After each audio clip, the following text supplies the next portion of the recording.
Check-in.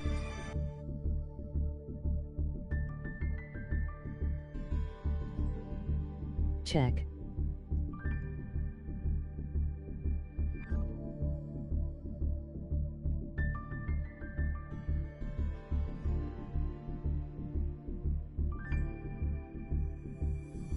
Getting ready.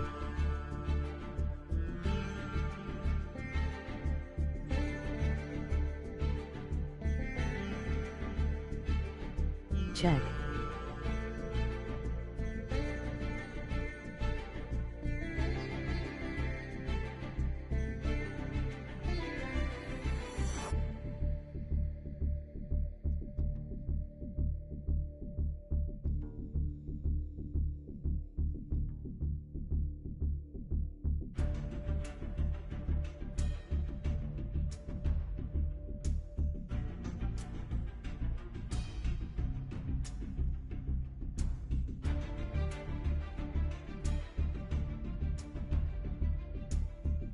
You are appreciated. Donations can be sent to Cash App, eviljuntao PayPal, URL. You are appreciated. Donations can be sent to Cash App, eviljuntao PayPal, URL.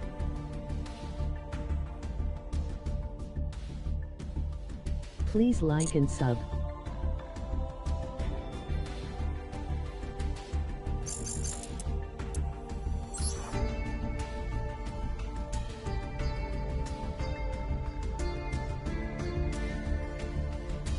Yo.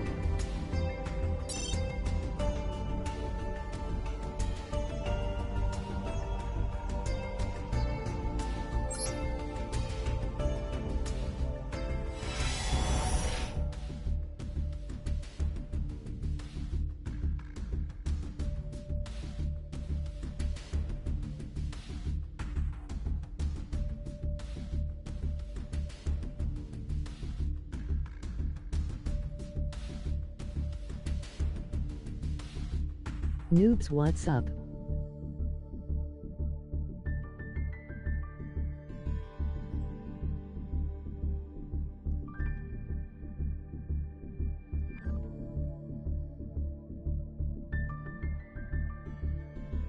Nooblets, you. Hey brother.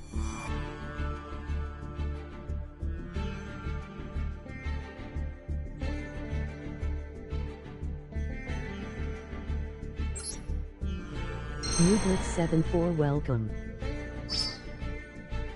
Hello everyone.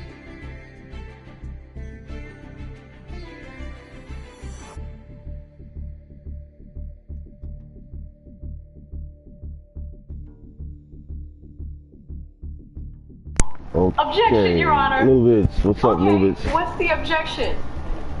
I'm just checking out some can't stuff. authenticate that. Quick Yugi stream, because I'm going to be moving around a little bit, so. After love says it's Because I'm doing like 3 things at once right now. So, I'll be moving around a little bit. But I just wanted to jump in on Yugi, see what's going on.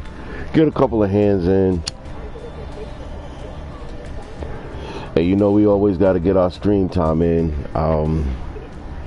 Got to make our watch time. You know, we got to make our watch time count.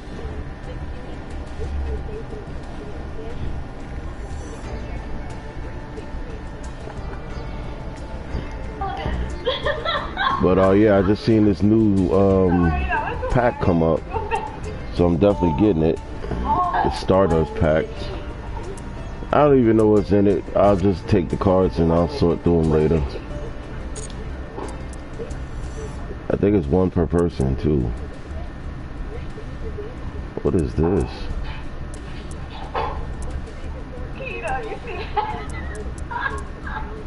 Okay, it's a lot of cards. What are these? Yep, 1 per person. He can't authenticate his own Instagram account. What?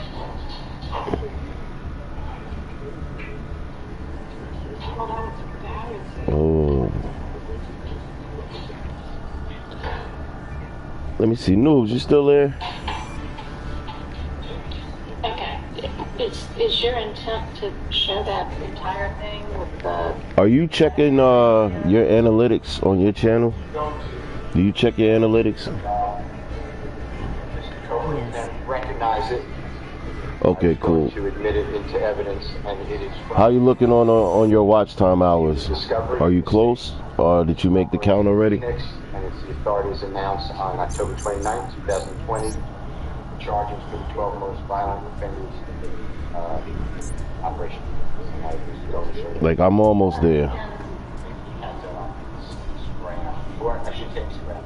It's a social media account. And when's that social media? Because you know the first tier is 3,000 hours. The second tier is that 4,000 hours. I'm being told it's biography or bio.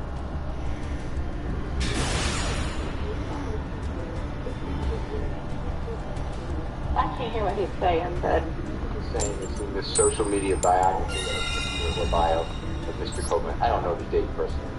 Okay. I guess it's almost like once you get past that first tier, getting that last 1,000 hours shouldn't be that hard. It's just getting to that first tier. In October of 2020, relevant to the issues that we're talking about right now with Mr. Cook. I believe it's relevant because the state is saying that Jeffrey Williams governs this person. That's their whole theory. He tells them to go out. They're using one lyric from one song. Jeffrey Williams, as the court may not know, has... Okay, we're going to get busy today, man. I might have to run downstairs real quick because I'm also cooking some food, so I got to make sure I keep an eye on the food so I don't burn the shit. For a short period of time. You know how it is. You get caught up in the game and forget about everything, and then next thing you know, the kitchen's on fire. That was on a jail call that we heard yesterday. In fact, included on that, Jeffrey Williams, through his sisters, saying, get out of the streets, you have a child, you don't have to live that life. And I want to show that Mr. Copeland ignored That's not going to that. stop the effect. After he has no contact, he has zero contact with Jeffrey Williams, he is still putting on his social media. Damn, I should have killed him. That he is a gangster, or 12, one of Georgia's most wanted. He is by the prosecution. These are federal authorities, by the way, so when I say prosecution, I'm talking about the federal... But I got a feeling he's going to try to pull something else. Yep. Most violent offenders in Georgia in 2020. And he has done a interview with Off the Porch in April 2020 where he's... I should have killed him. Spellcaster. That he's a real gangster, Fuck. The other people are not. And that if you disagree with that, he's going to... straighten you out, basically. Oh, you son of a bitch. Oh, I should have killed him. Undress this wrong impression.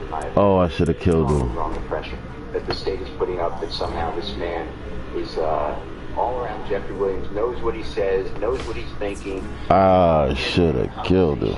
Jeffrey Williams is there when the police keep calling Kenneth Copeland. It just reminded him. Oh shit. That just wasn't their relationship. Okay, well, most of what you mentioned already has already been said before the jury. Yeah, it'd be like that sometimes, Kay. I'm telling you, it'd be like that sometimes where you go on a run. Whether Mr. Copeland is or is not close with you. Yeah. And Nothing's worse than getting a bad hand, man. So that particularly given that he said he didn't know that... Oh, I should have killed this little fucker in the first, with that first turn. Only thing worse than a bad head is a bad move. Let's all break for lunch. Like when I should have killed him and I didn't. And now I gotta fucking maneuver around this. No, yeah, that's fine. But I understand it's not in evidence. Correct. In fact, you might have to, there's going to be a lot of, it's right not submitted into evidence on it. That's fine. Excluded. You know what? I'm just gonna go ahead and put them down. Yeah.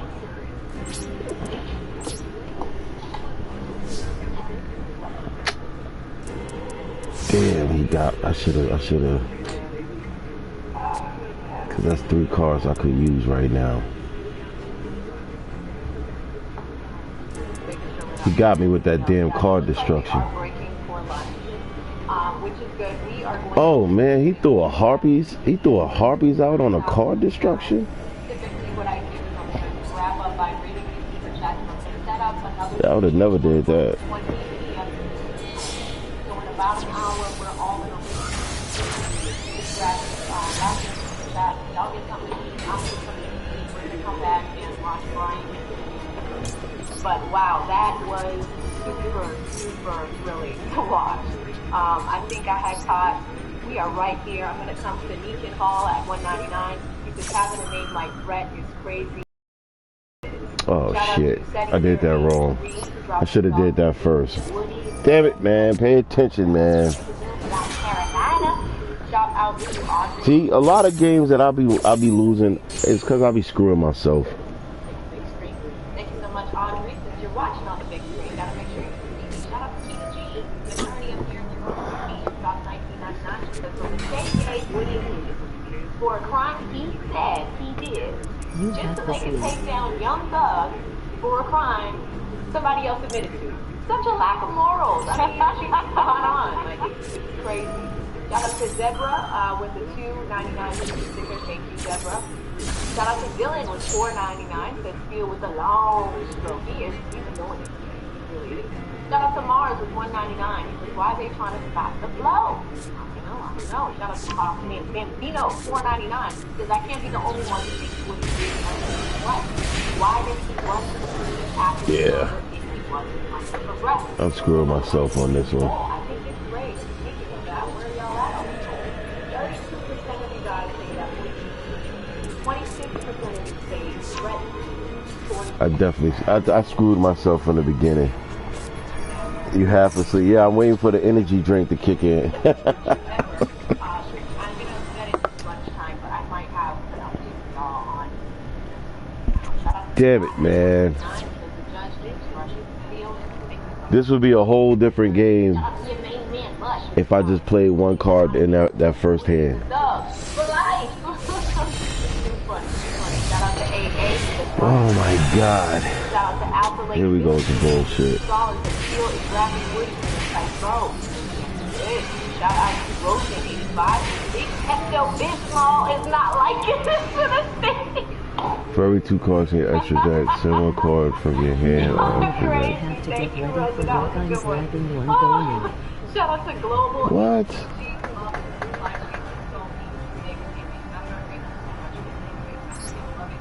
Yeah, that's what's up, man. Have a good day at work. You know, I'll catch you all later.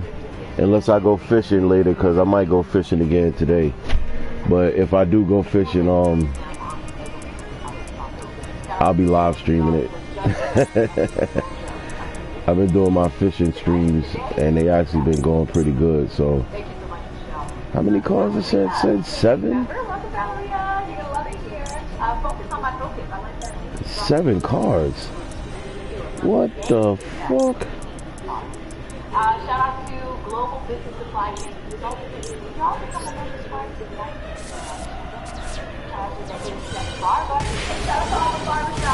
Oh my god. I killed myself. 10, but I'll pop by. Shout out to Nurse Jenny. Nurse Jenny. JM, $4.99 says Judge would rather. I definitely See here. These stones are painful. killed myself. Shout out to Audrey with $4.99.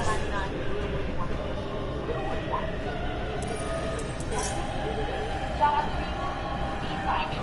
to Scrambler and the Scraper. Okay. Oh, you putting in that time. You getting that money. Okay, Cash, you getting that money. I know who to holler at when I need to get that good old loan. Big Chaos with the big pockets. Chaos be dragging them big pockets to work. Getting that money. But definitely, Chaos, salute to you, man. Safe travel to work, safe travel home, bro. Yeah, he got me. It's over. I don't want to surrender, though. I'd rather just let him kill me.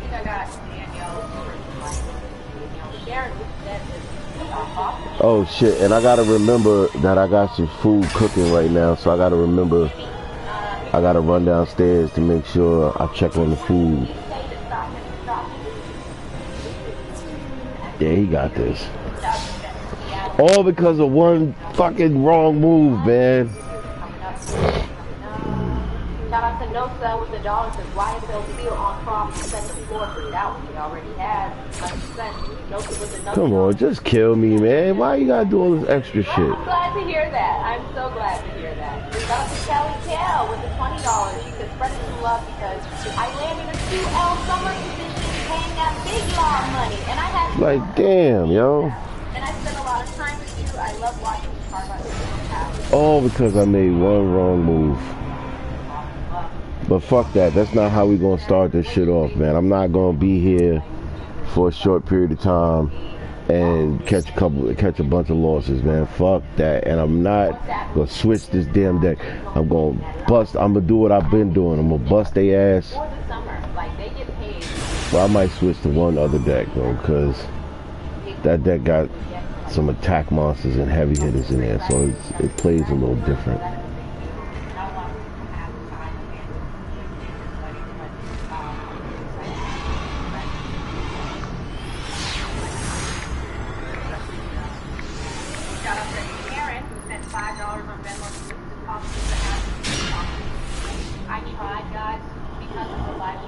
Thanks, Chaos.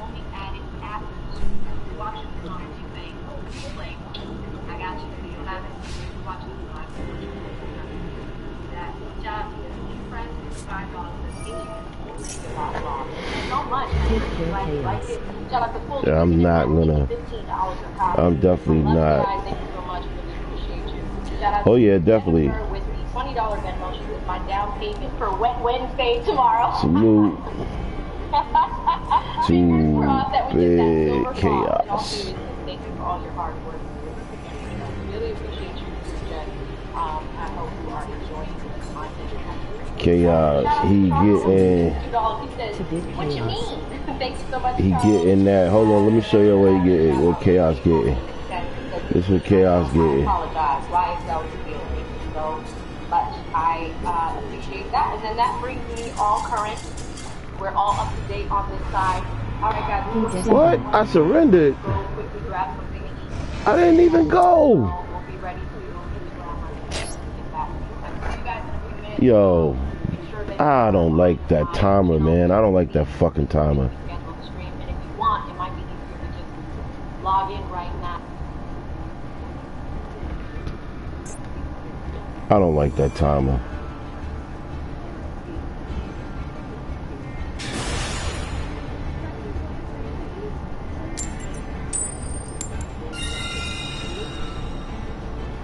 Uh-oh, something new from Warframe, the Verve collection. My internet, my rules. Introducing my home horizon. I do not like that bullshit. Save on entertainment you love, like Disney Plus, Hulu, and ESPN Plus for $10 a month. Only on Verizon. In short, the Verve collection was a Twitch drop from a few years ago, and it would be Loki's Verve skin with the helmet. There is the Redeemer, there is also a Ephemera, a domestic drone, and a few other things. And if you weren't able to get them then, you haven't been able to get them since, because it was a Twitch drop and they just don't exist in Warframe. Till now, starting the 29th of August, 2 PM ET,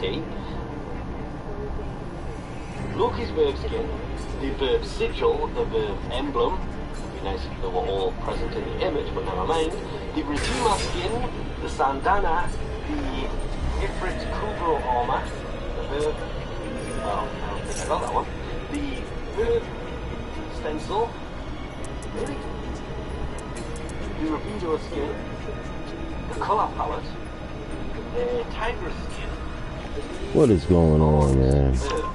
And it was on for about a year when it was on Twitch, so I did create a loadout that is called Loki Verve. Yeah, you'll notice the slight problem there is none of that is what it's supposed to be. And one of the big things that does seem to be missing, I mean, there's the Verve skin, the sigil, the emblem, the Redeemer skin. What is this? Check. Ifrit Ifrit armor, stencils. Yeah. This is missing. Kitty agrees. This is just, it will be returning. The main thing about this is the first wave of Twitch drops that is actually going to be in the game without it being a Twitch drop, which means they're obviously saving the Verve theme wrap the next time round, and it did all of the stuff, all the problems I had with the Verve skin, this fixed, because you can see it has the movement, all of the bits are moving. Without it on, these bits on the front don't move. Turns out they weren't supposed to, because, yeah, the hat of being rather basically adds that effect to the entire skin. Is that the right sigil? I wonder how many people just got triggered when I said sigil. I did mean bandana. It is. Wow, so Saren was just wearing the wrong bandana the whole time. Oh, and I always loved the fact that the Redeemer fit so well behind this bandana. The set together went ridiculously well. It really did.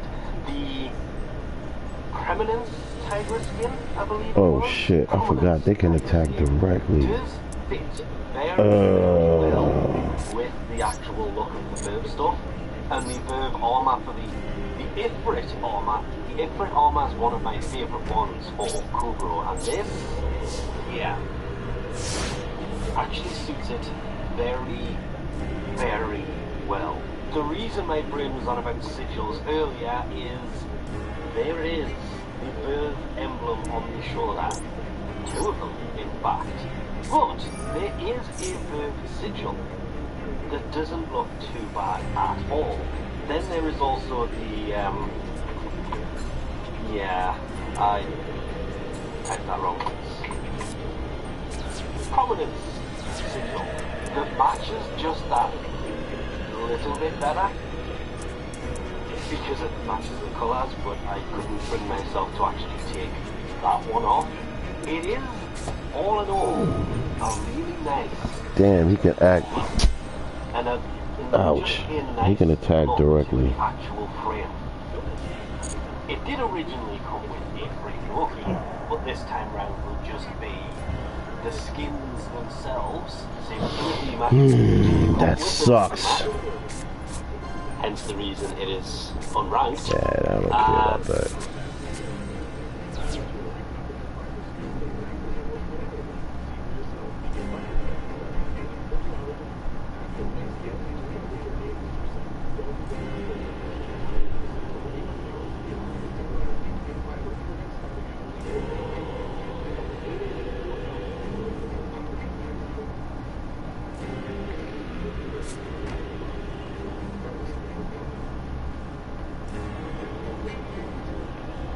How does this work?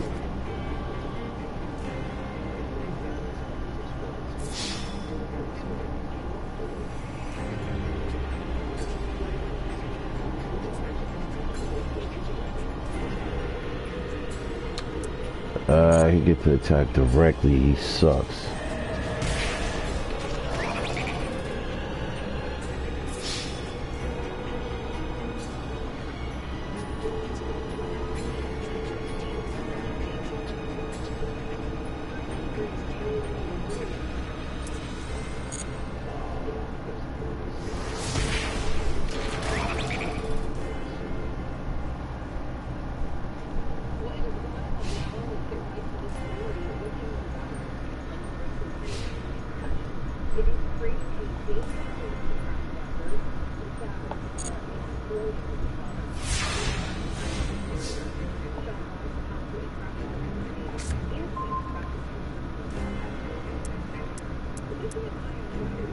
I doubt this is gonna work.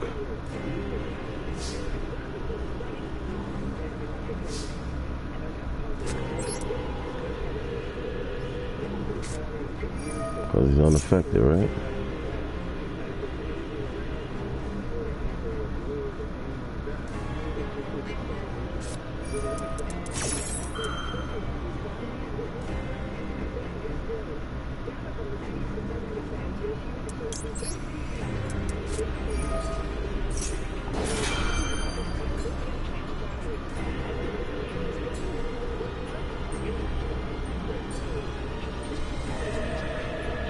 Come on.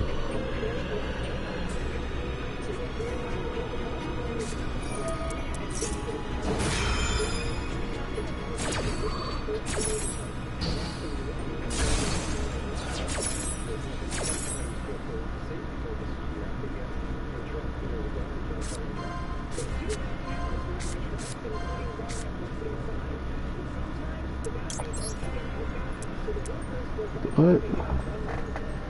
Your opponent is one, and what are you gonna talk about? Oh, it do work. Oh. Well, well, well. Well, well, well.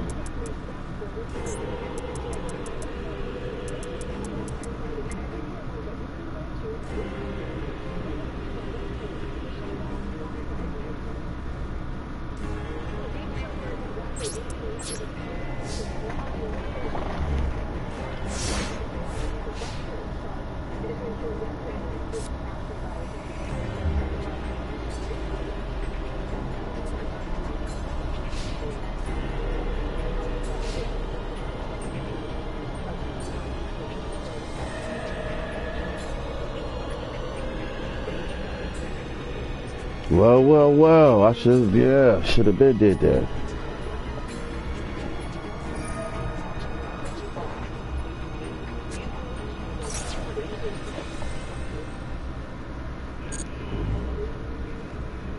Not yet.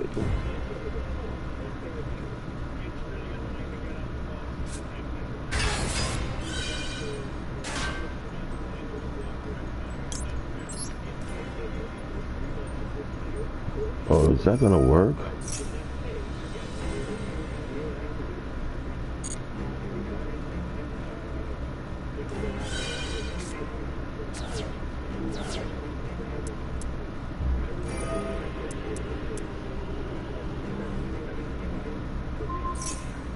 Oh, nah. Come on now.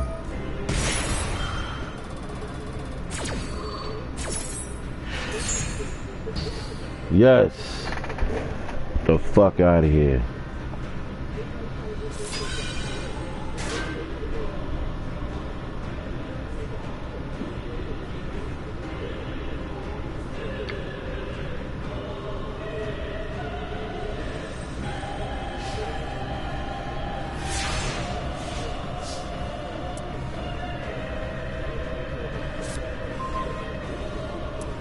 Okay. If a 2-monster we can banish one card from the top of your deck face down for each of those monsters instead.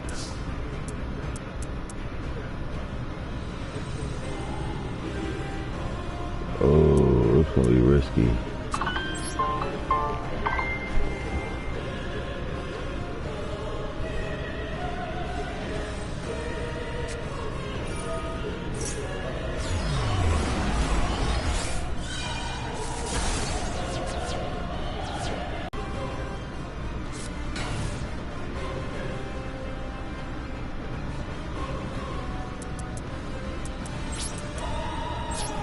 Oh, this is gonna be crazy. This is gonna be really risky, y'all.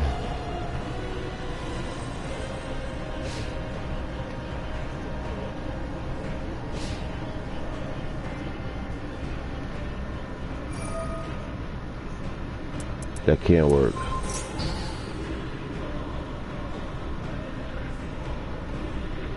Come on, we gotta get rid of those cards.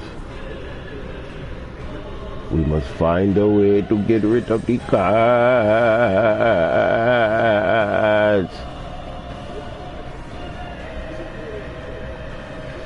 Come on. Oh shit, I didn't mean to do that.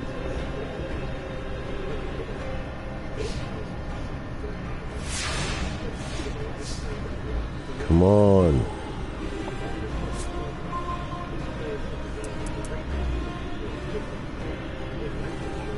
Good enough.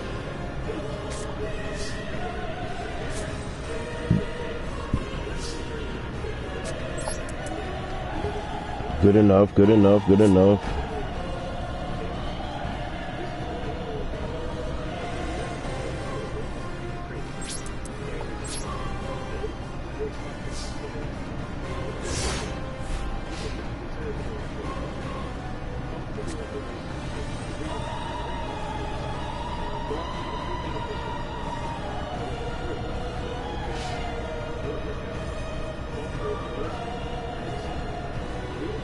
Come on, we could get him out of here, y'all.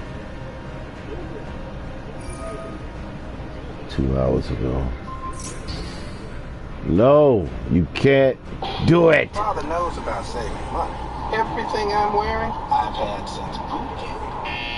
And he was setting up apparently fake websites, wasn't he? The one and only Andrew left began his issues with the ACC. I guess things are about to get clear. So the ACC wait until Friday to charge Andrew left to research potential illicit. Where's a Rockgeki when you need it? Because I mean, he would still have to drop like 4 cards. Oh, there's a Harpies when you need it. They said that some of them potentially use fake websites, according to Bloomberg. Bloomberg stated that they actually contributed to, artificially suppress or pump the stocks, which is mind-blowing. Come on. Sometimes survival against some situation. Talk us through exactly here what the SEC is alleging that Andrew Left and Citron did. So the SEC and the Justice Department also, they're both alleging that Andrew Left a number of things, but most notably, he came out with calls both to the long and short side, initiated price targets, and loaded up on positions before unveiling that research to stop the move, and then he'd quickly close the positions to profit very rapidly. So he'd make bets not only on the underlying stock, but also use options, basically saying, at least when you look through the Justice Department press release, saying that he wanted to make fast, easy money using those mechanisms. Yeah, it's pretty amazing. He sometimes suggested that stock prices would fall by 50% or more, but then actually closed his positions after share prices had only moved a couple of percent. That's according to the indictment. Tell us a little bit more about Andrew Left, though. I mean, what do we know about him, and what's he known for? He's known for being kind of bombastic. He did actually announced back in 2021 he was on the kind of receiving end of the wrath of the GameStop movement. So he said he's no longer going to make public short calls because he had built out such a vast following with the likes of betting against Valiant, among a broader range of investments that he kind of ended up being right on. But when you look at kind of what he's done and when he kind of started backpedaling 3 years ago, that also was when the SEC and Justice Department started investigating short sellers, some of their relationships to hedge funds. So he's been under the microscope from a regulatory standpoint for quite some time, along with a number of other players in the space. But some of these allegations have to do with his longs as well, right? It's not all about him being a short seller, and when it comes down to it in the indictment, they're not suing him for shorting stocks. It's really about the way that he publicized his calls and then acted in his own trades. Exactly. Reading from the SEC press release, they list an example that he said he would stay long a stock until the price at $65, when in fact, according to the release, they immediately began selling the stock at $28. So coming out with these calls, loading up on positions, basically using his stature on social media, whether that's X or also going on TV and talking about positions, and then quickly profiting from them, according to some of the documents from the Justice Department and the SEC, he basically would put limit orders out. So he would close out those positions even if it kept going or kind of... In the parlance of our times, that would be called a pump.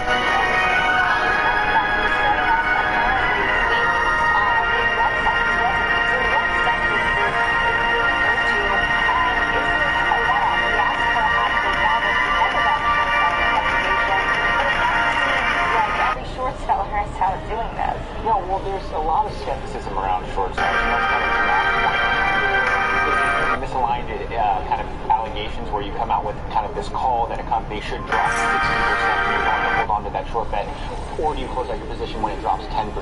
So when you look at some of the findings, again, the SEC document saying they found these alleged bait and switch tactics that netted Left and his firm $20 million. So not only did he get those, according to the filings, those accounts to help promote some of his calls, there's also potentially taking backdoor payments from hedge funds that's being alleged in some of these lawsuits, that there was partnerships with something around balance sheet. Is there anything that we can extrapolate out from what we're seeing in this very specific case, these allegations, to the broader short-selling industry? Because you know pretty well that it seems like it's been a dying breed. We've seen less short sellers. A lot of them have gone underground.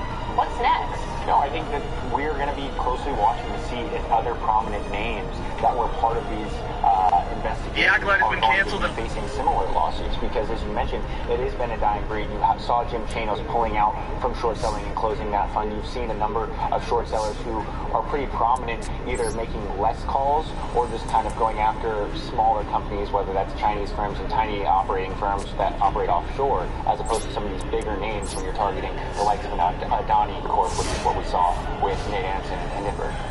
Very interesting. Ruben Hawk said that there might be other short sellers involved. Remember, in 2021, DOJ went inside the offices of some short selling firms, right? They seized hardware, they seized documents, they seized materials. This time around, the SEC is coming up with the DOJ combined leanings against short sellers. The interesting part over here is that according to Google, it's not only about short selling.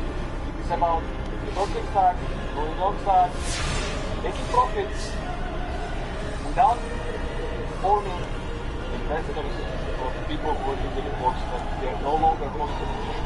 This was a comprehensive overview and explanation from Bloomberg.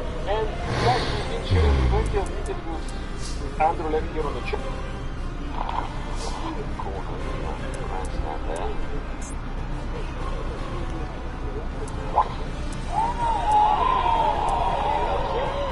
Didn't take much time with that one, guys.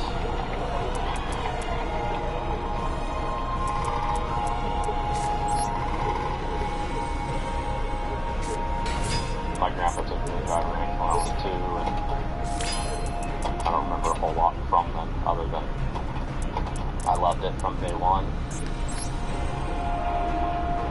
We were always outside. That was one rule. The sun was out. We were outside. Shooting balls around the yard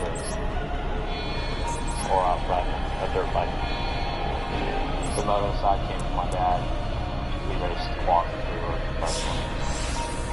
People never know those. Typically not very mellow, very quiet.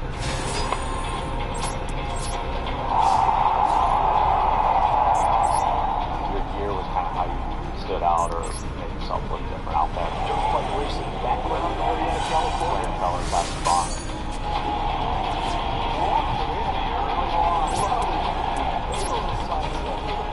For me, it was a great fit from day one. Kind of have a chance for it to be my own in a way. And many hats, ladies and gentlemen. Ricky Fowler.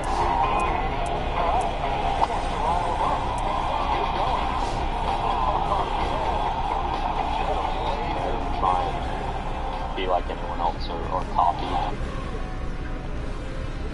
The show, and we've seen every time when people talk about this investigation, he said, I don't want to talk about it, you know, it's very scary, you know, everyone, you know, should be aware, should be careful, you know, they can come up, knock on your door, you know, take you out. I guess this is what he was afraid of.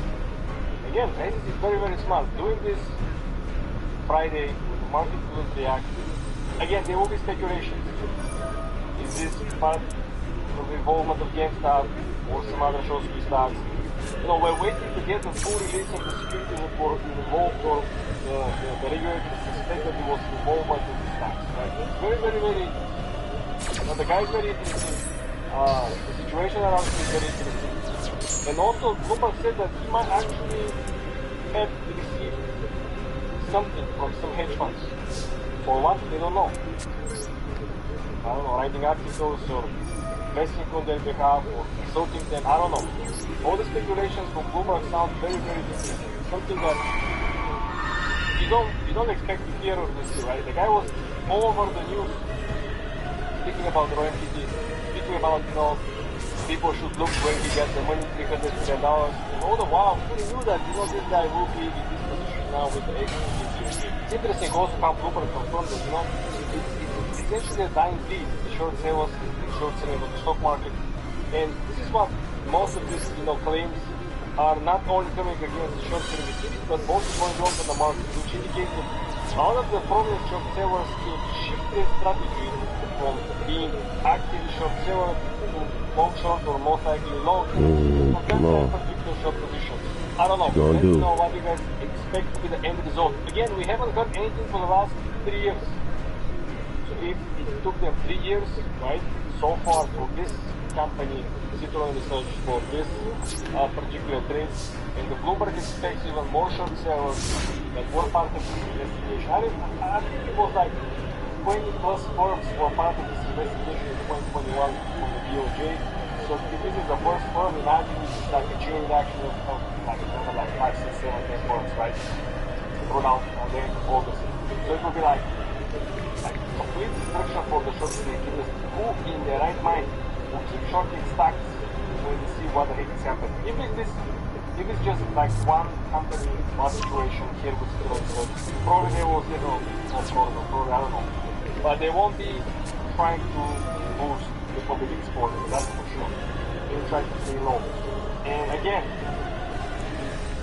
SEC and DOJ has to prove what they claim, right? And probably they have something.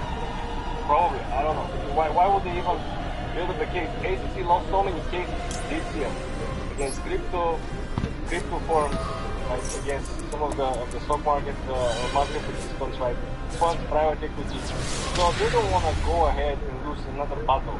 Considering that the new regime might be changing.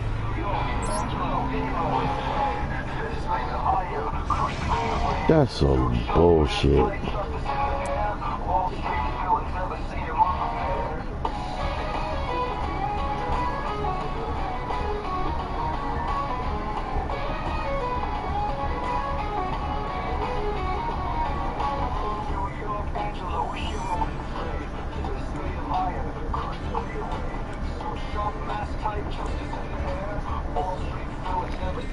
I mean, that's some complete bullshit.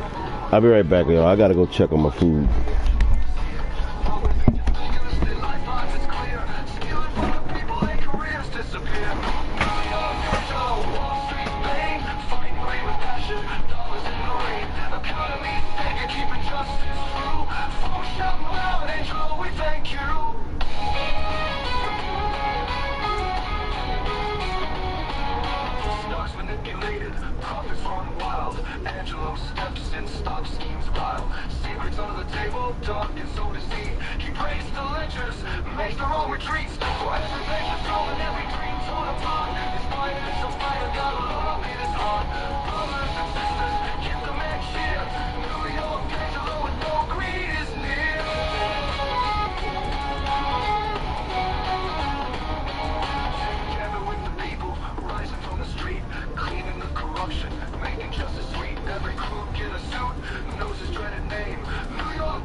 City is my favorite stop when I'm on tour. After a show, I like to relax and unwind. Enjoy life's simple pleasures. Take in the scenery.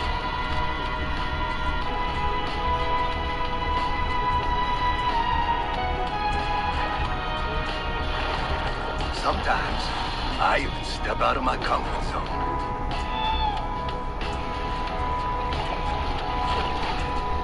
I make sure to savor the moment.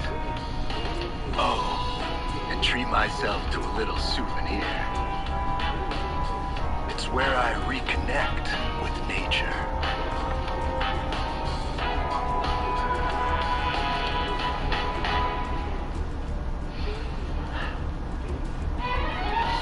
Quebec City. It'll resonate with you.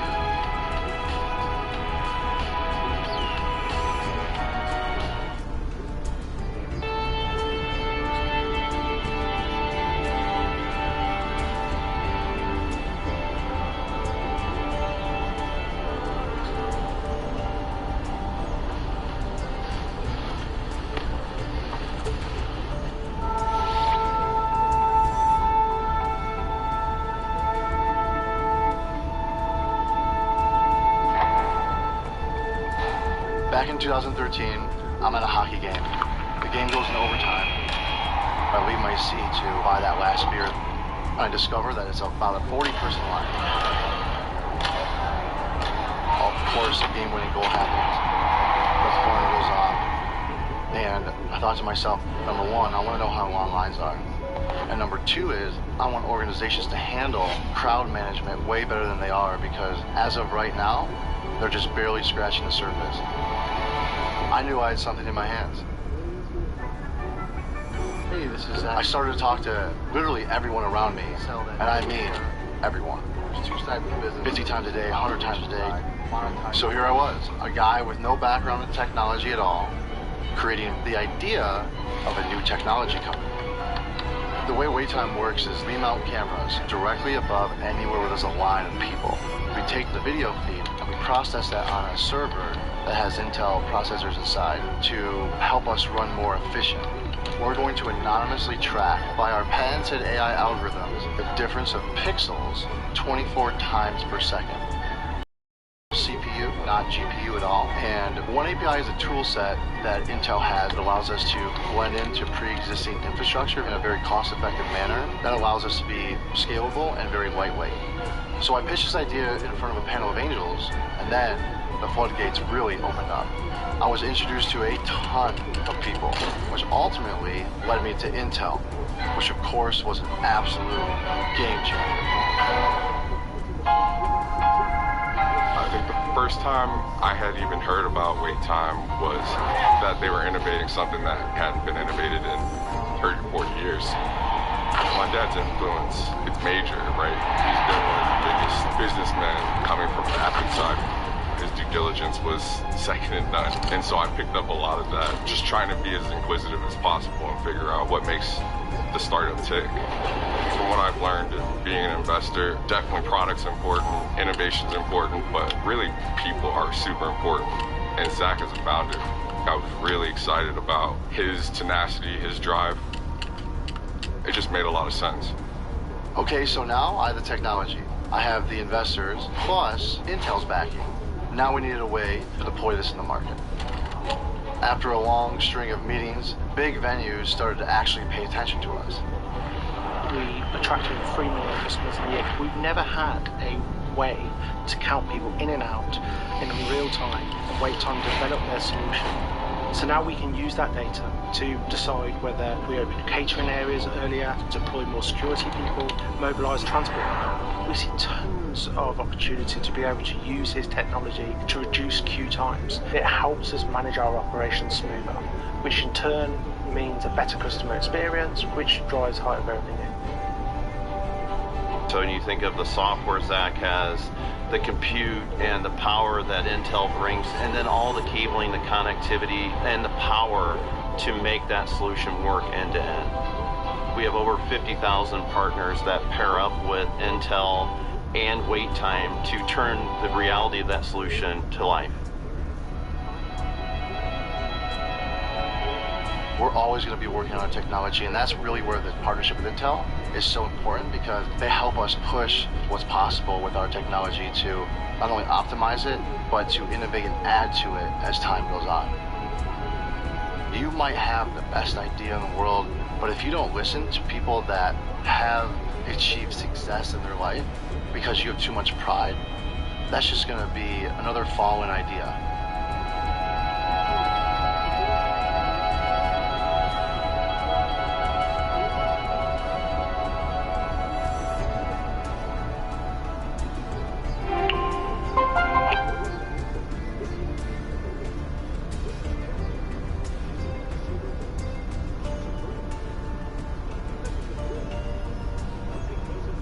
And how are the numbers looking? We're landing at a strong 70 SPF. Thanks to JetBlue's low fares, Kayla's in vacation mode already.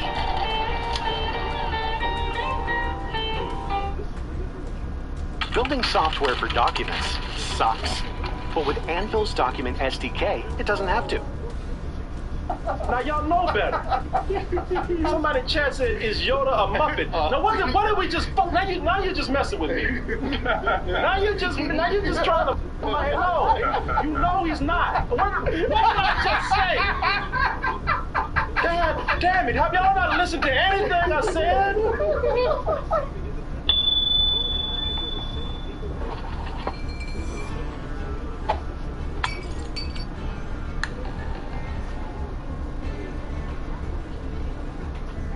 A big birthday gift for me. My birthday's next month. A big birthday gift for me is you came out to see the 1-year anniversary of me doing sit-down comedy at the Broadway Comedy Club. Going to be back in the Red Room September 27th. Oz will join me later. We just sit down and just lollygag with the audience. And then we're going to have all of you up for an open mic. And that show, again, is going to be 9 p.m. at the Broadway Comedy Club. That's a Friday. Get your tickets now by going over to BroadwayComedyClub.com. Hey, it was great having you here when you were here, man. Oh, man, it was fantastic. I always love coming out there, hanging with you, meeting up with some people, man. Always good to see Martin live in the flesh. Got to see the Cumbia King, got to see Crazy Felix, Julian. All yeah, those man, people. All those good. Crazy cast of characters that we have over here. Merch. To merch or new. You darn sure. The Swedish chef is back. The Swedish chef is returned. You ever notice how sometimes the Swedish chef and Cosby kind of sound the same? Yeah, if you go on for too long, it'll definitely start to merge together. Here, everybody here. On your birthday, everything. Then you realize that, wait a minute, maybe they were one of the same. Cosby and the Swedish chef were the same? Listen, man, it's over now, because again, got my tinfoil hat on. I believe in the conspiracy. The conspiracy's real. Ermigerd, the conspiracy. Man, was the Swedish chef kind of racist? That's my question. You know what? That's a good question. Swedish people, Swedish listeners, are you offended by the Swedish chef? Yeah, because I don't know if I'm offended, but I'm concerned for you about the Swedish chef. I'm concerned for you. Yeah, man. Listen, I heard. It was. I'm ready to pick it if you guys are. I don't know. I'm ready. Yeah, I'll be out there on the front lines of y'all. I'm ready. On the picket sign. Here, the Swedish dude. Everything is in the. It's not rude.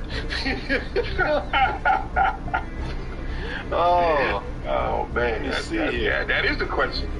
Was the Swedish chef actually Swedish? Man, can I tell you something about the Swedish chef? You know, people, we're going to get into the Swedish chef in a little bit. I already found something I need to go off on. I need to talk about this chef, man. This Swedish chef. I got some things to talk about and reveal about the Swedish chef.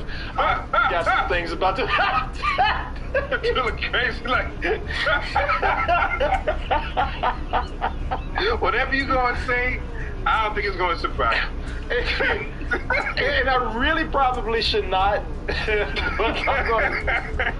I'm going to tell you anyway because it's the truth. Please, I gotta hear it. I was a child, and I think you can forgive me for what I'm about to say about the Swedish chef. We started out the show talking about the Swedish chef. For some reason, we just doing in every turn, and we just really like to be chef.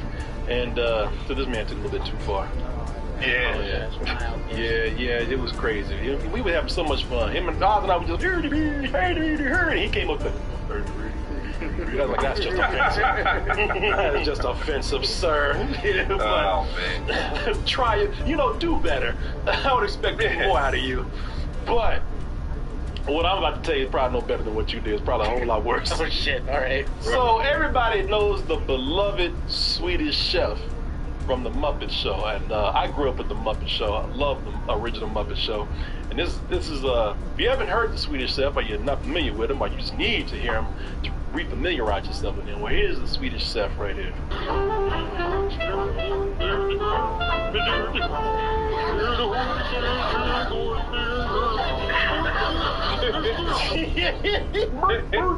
And he's singing this song, but then when he starts talking, that's where it gets crazy.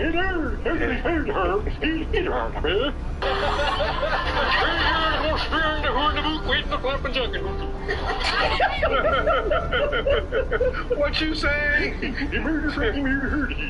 But man, first of all, I said, man, I wonder how Swedish people feel about this. They that is the look question. at this dude all these years. I said, I wonder if he's racist against Swedes. Because Swedish people not cool, man. It's not cool because Swedish people are like, you never do turkey, dude. Like, oh, never do you never did turkey, murder. So yeah, man. I'm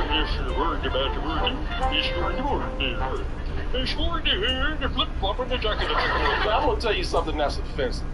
And I'm telling you, I'm not even trying to make a mockery out of this or anything. And I'll tell you why I believe this. So I was a really little kid, and I thought that. And listen, y'all. Again, I'm not trying to make a joke out of this. I'm just telling you, it's not right. But I thought I didn't know he was Swedish. I was too young. I thought he was. I don't even know if this is the right term. I thought he was mentally challenged, man. I was saying like Down syndrome or something. That's exactly what it was. I thought I'm glad you said it because I thought he had Down syndrome. I didn't know that he was Swedish. Here's for you. Now, let me tell you why, before all y'all start getting on my ass. I've told you about my friend Early when I grew up. Early, rest in peace. We grew up in a neighborhood with my friend Early. Early was, when I say my friend Early, he was actually my friend's big brother. And Early was this Down syndrome guy that went around the neighborhood. And I had the kind of neighborhood when I grew up where, certain people just walked into people's houses. You might knock and then you just walk in. It was crazy. That's crazy to y'all now, but that's how we grew up. Sitcom land. Yeah, it was like that. Yeah, and Early was the dude who come in, and everybody like, But Early would come in, and listen, most of the kids knocked before we went into somebody's house. We just didn't walk in, but everybody knew Early. And everybody left the door open for Early to walk into their house. That sounds crazy. And he had a schedule. So he had different houses that I'm just taking in your story. Yeah, Early had different houses that he went into for different TV shows. That's how his schedule was. Oh, okay. So, because he's with a lot of Down syndrome people, they work with a schedule. They have a routine. So Early would go into I don't know what he was watching other people's houses. He was like a stray animal or something. You just walk in. I don't know what he ate at that other person's house, but I know we fed him. So like he came to I don't know what he was watching at other people's houses, but he came to our house.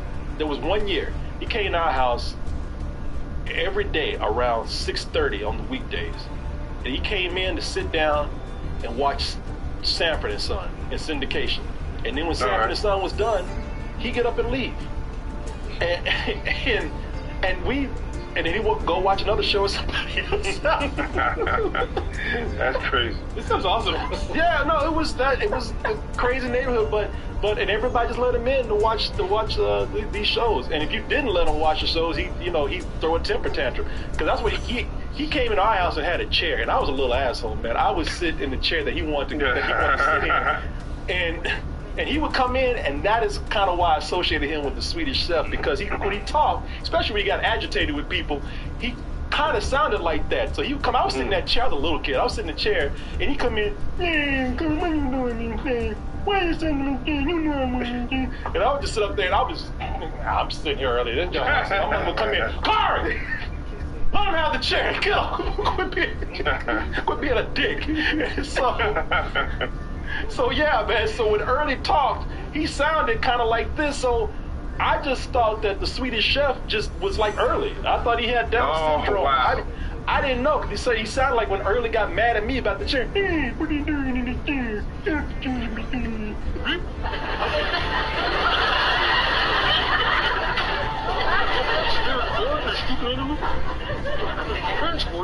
And plus, he was tearing up the kitchen like he never cooked.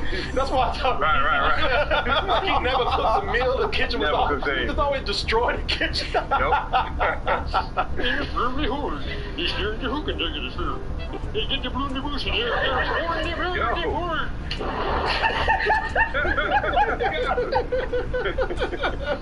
Supposed to be cooking. What you doing? He's destroying that kitchen. Like he never cooked a meal, but for some reason the kitchen was on fire every time he was Every time. So when I was a kid, I felt uncomfortable watching the Swedish Chef, because I thought, why is everybody laughing at this Down syndrome guy, man? I didn't know. But, years later, I was relieved to find out that people were not laughing at a Down syndrome man. And then I thought, well, shit, now is he pissing off Swedish people? This dude can never get it right, man. It's always something. Do you remember the cereal that the Swedish Chef had? The Swedish Chef cereal? Yeah, it wasn't called Swedish Chef cereal. It was. What is it? It was called Crunchy Steers. Like Crunchy was spelled CROONCH. Oh, I don't remember that at all, man. Crunchy Steers. Crunchy Steers. Yeah, like it was. He was in the kitchen, tearing up the kitchen as usual, and then he poured a bowl or something, and it blew up, and he's like, Steers! I don't know if this is the one. We're in the Muppet Festival. Destroy the kitchen, man. Throwing stuff around. Plates falling. Swedish Chef is making his delicious star-shaped cereal, new Crunchy Stars. Crunchy Stars, great taste from Post and the Swedish Chef. Scrumptious. That was the clearest I've ever heard of him. Yeah, that's the only time I've understood his ass. Yeah. Scrumptious. There was another where he did yell, Steers. Yeah, man. Used to love the Swedish Chef. Love this, man. I don't remember that. Nope, I do not. Yeah. There was a friend of mine, and I forgot who this guy was, but he hated the Swedish Chef. Like hated the Swedish Chef. He said the look of the Swedish Chef creeped him out, and the reason why is because he had this big Muppet face and head, but he had human hands. He said the human hands freaked him out, and I didn't think anything about it, but after watching this, where you see like a human hand and then the Muppet face comes down to eat the cereal, that is kind of creepy. Just Crunchy Stars. Oh, man. It's like a mutant or something, man, He's a mutant. Damn. And the way he goes Crunchy Stars. Yeah, I thought because he had no eyes or nothing like that. All he had was bushy eyebrows for eyes. Shit, that's why he's turned the kitchen, because he can't see.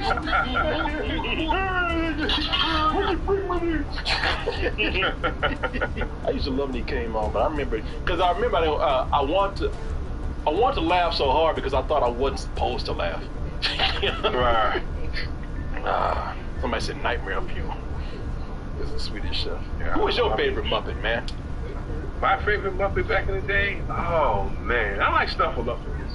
I like old Snuffy. That was my guy. Yeah. That was my guy. Snuffy. That's a big bird. No, really, he's real. Bird, you that shit again? No, he was just here. Yeah, I like when he was there. He was always doing his thing. Kind of high and happy at the same time about it. Yeah. Hey, bird, bird. Hey, bird. Do you remember why they finally made Big Bird see him? Why? Because kids are making their own imaginary friends and tearing up the house? Well, they were scared that predators were going to say, hey, look, I'm just like Mr. Snuffleupagus. You say something to somebody, nobody's going to see me. like shit. You remember this? Yeah, I've heard that. Yeah, you remember, right? Yeah, I've heard this. Yeah. Yeah, so they finally had to say, all right, I guess we got to show this fool now. So. Damn, predators using Snuffleupagus for bad things? That's horrible. Yeah, man, never underestimate how low a predator will go. Damn, Snuffleupagus. Snuffy. Yeah, man, Snuffleupagus. Yeah, I don't know if y'all remember him. I don't know if he is he still around? He should be. Snuffleupagus. I think so. Yeah, I think he has a family too. He kind of looks like Stuffy out there banging. Yeah. Yeah. Well, he has a father and a mother. Oh, okay. Oh, yeah. Yeah. That's right. Man, I'm gonna tell you, let me look at this here. I know Snuffy took up the mantle and got it popping. Okay. Hell yeah. Now, does Snuffy count as a Muppet? Yeah, of course it counts. Why would it not? Well, I mean, I know not every Jim Henson puppet is a Muppet. They're all Muppets. Right. Except maybe not the Dark. Look, if you got realistic, the Dark Crystal, that ain't those are animatronics. Those are not Muppets. But you know, if you've been on Sesame Street or you've been on the Muppet Show, you goddamn right you a Muppet. There's no argument about that. That's everything. True. Yeah, all that's Muppetry. What? You see that big Muppet, old puppet right there? What would make you think that that's not a Muppet? I just thought like only certain puppets counted as Muppets. What are you basing this on, sir? Like, is Big Bird a Muppet? Yeah. Why would he not be? What is your? I thought like. What's your criteria for Muppetry? Be either like a main cast member of the Muppets troupe or have appeared on the Muppet Show. No, Sesame Street has their Muppets too, my friend. Okay, I know the Jim Henson Workshop. I just didn't. No. I'm a little offended you asked that. But like is Hoggle a Muppet? Is what? Is Hoggle a Muppet? Oh, the little guy from the Labyrinth. Did you not hear what I said? Let's say this is where we get into this bullshit. Well, he's not animatronic. I'm not arguing with you. You know I'm talking about. You're doing this shit on purpose. You know this. You know this. Here, look. Are Fraggles Muppets? My favorite. Yes, Fraggles are Muppets. Yes, they are. There's a difference between the animatronics that appear in these other Jim Henson movies. If you were on Labyrinth, if you were in the Dark Crystal, then you are not a Muppet. There's a clear reason for that. You are more realistic. You're an animatronic. Now, if you made out of felt and you got big old ping pong ball eyes, you are a Muppet. What's your reasoning? Again, I just thought they were doing this is a puppet, the little mouse from Bear in the Big Blue House. He is a puppet, but would he be a Muppet? That is also a Jim Henson creation. That's a Jim Henson Workshop. Sorry, not Jim Henson creation, Jim Henson Workshop.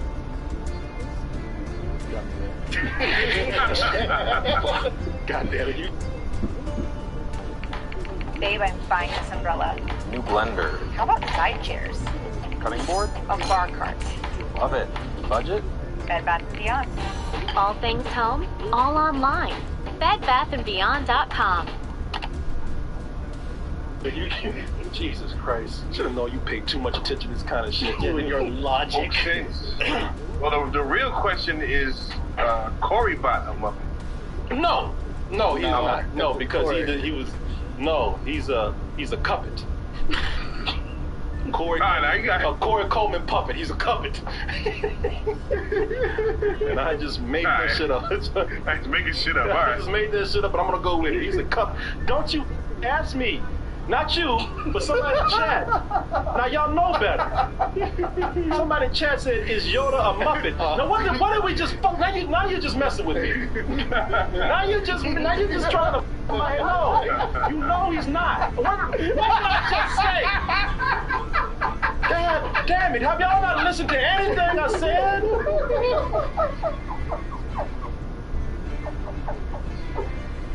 I got an answer for you, smart ass. I got an answer for you. I got an answer for you, you son of a bitch. Like, what are you talking about? That bear from the Big Blue House? Yeah. Well, not the bear. The bear was a person in a suit, I think. Well, no, because Big Bear also has a bear in the big blue chair, whatever. Bear in the Big Blue House. In the Big Blue House. But like the rest. Excuse me. Bear was a person in a suit, but also a puppet. Okay. Was this a Disney? Was this a Jim Henson production? I believe it was Jim Henson Workshop did the puppetry. But was it like a Jim Henson production? That part I don't know. I know it was on Disney, and Disney might have owned the Jim Henson Workshop at that time. I know that this is crazy. Let me just figure this out. I think I got it. No. Woo! All right. Taking notes. I'm back. So is this? Sure, my food didn't catch on fire. Now Jim Henson can make creations for other companies. Make sure my there are other companies that say battery is charged. Whatever. That's not a Muppet. But if it's straight up a Jim Henson production and it's coming out the Jim Henson factory or studios, whatever, then it is a Muppet. Unless it's an animatronic. And I shouldn't have lost that last one. From Jim Henson's story. I got no more cigarettes. I shouldn't have lost that last one. I shouldn't have lost that last one and the first one. The one in between.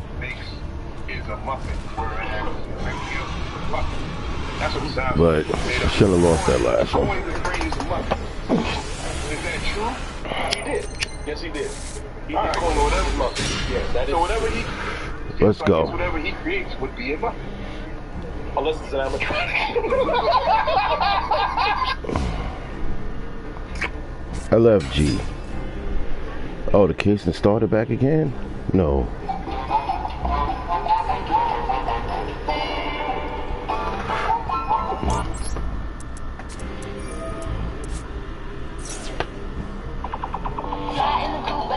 Let's go. Okay, what the fuck was All that? the links below in the description. Protect your information today, guys. It's super important, and I cannot tell you how much time it will save you in the event that you get into the jam. Let's get into today's video. That's me. I'm back. Let's get the afternoon stream going. Hope you guys had a great lunch. We are ready to go. Trial is back in session. So we're not going to waste any time. We are going to screen share. Go back and do what we were doing this morning and watch the Lord, Brian Steele. We're gonna get him. We're gonna get this. Fuck that. Let's go. Reveal one future module there. Mr. Steele has provided to us in that Dropbox link an exhibit that I assume he may intend to use with Mr. Copeland, and it's going to be exhibit 236A. It's a Instagram posting. I believe the posting may have been on June 27th of this year, in which Mr. Copeland appears to post, he is an innocent man in real life. The demons that has been on me at certain times in my life has no control. And he goes on, I think I know who he is the innocent man that he might be referencing, Your Honor. I'm not sure how this is going to come out during Mr. Copeland's cross-examination. However, the state's concern would be the initial part of he is an innocent man, and that invading on the province of the jury, depending on what he is innocent of, or determining from this post what he may or may not be innocent of. I'll cite the court before them, the state, which is 352 Georgia. Come on, what is this? 2019, Your Honor. And essentially that Georgia law generally precludes a witness from testifying Slow down. Georgia law, what? Generally precludes a So witness what? from Is this testifying as to his or conversation? her opinion regarding an ultimate issue in the case, because to do so would invade the privacy of the jury. And so if you're trying to say he's an innocent man, that Whatever. that you're trying to invade what the jury ultimately has to decide about Mr. Oh, what the defendant guilt or innocence. So I'm just bringing to the court's attention. I don't know how it's Yo, why did I do that? but that is the state's concern regarding this posting. Mr. Steele. Yo, why did I meant to set that shit face down? I'll be fucking myself up. I know that's what I'm telling you. I'll be fucking myself up. Lay people, by the way, can comment on an essential element if it's their observation. A, but B, it's for impeachment. I believe that Mr. Copeland, and I don't know what he's going to say. I have not spoken, but I believe I definitely be fucking myself up, yo. in that posting on June 27, 2024, saying that my conscience caught up with me, and he's an innocent person. I believe that could go to the jury the way it was said. I don't see any problem with that. It's a prior and consistent statement because he's telling the jurors through 2015 video, audio, that Mr. Williams is the reason that the person's dead. Mr. Williams gave the order to kill Mr. Copeland, that all these people work for Mr. Williams. So I believe that it's critical, his state of mind. And the juries obviously go to weight. I understand there's a 9-year difference, but it goes to weight. Okay, so how is this a prior inconsistent statement? This was made subsequent to everything that he, I mean, does not be following you. I understand.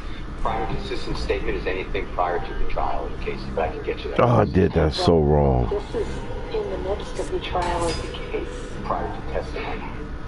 Not prior at all of his testimony either. I don't think it matters. You know, if he said to someone on the way in here, hey, what I said on the 2015 about being at the green store is not true, that comes in for impeachment. I asked him about it, then I could put up the person who he said it to. It does not matter. It's a prior statement that is inconsistent with what he said, so I feel very comfortable that is the law. I'm telling you. It's not a prior statement. It can't possibly be a prior inconsistent statement if it's not a prior statement. This is not a statement he made prior to. Oh, he quit. Statements to law enforcement. Rage quit. That's what the fuck I'm talking about.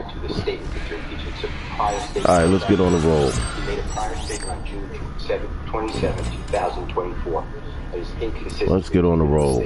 But I can get you those cases. Okay, I don't know that it's inconsistent with his trial testimony, though. Chaos, I'm about to catch up to you, Chaos. I'm gonna get to that. What you said you was at?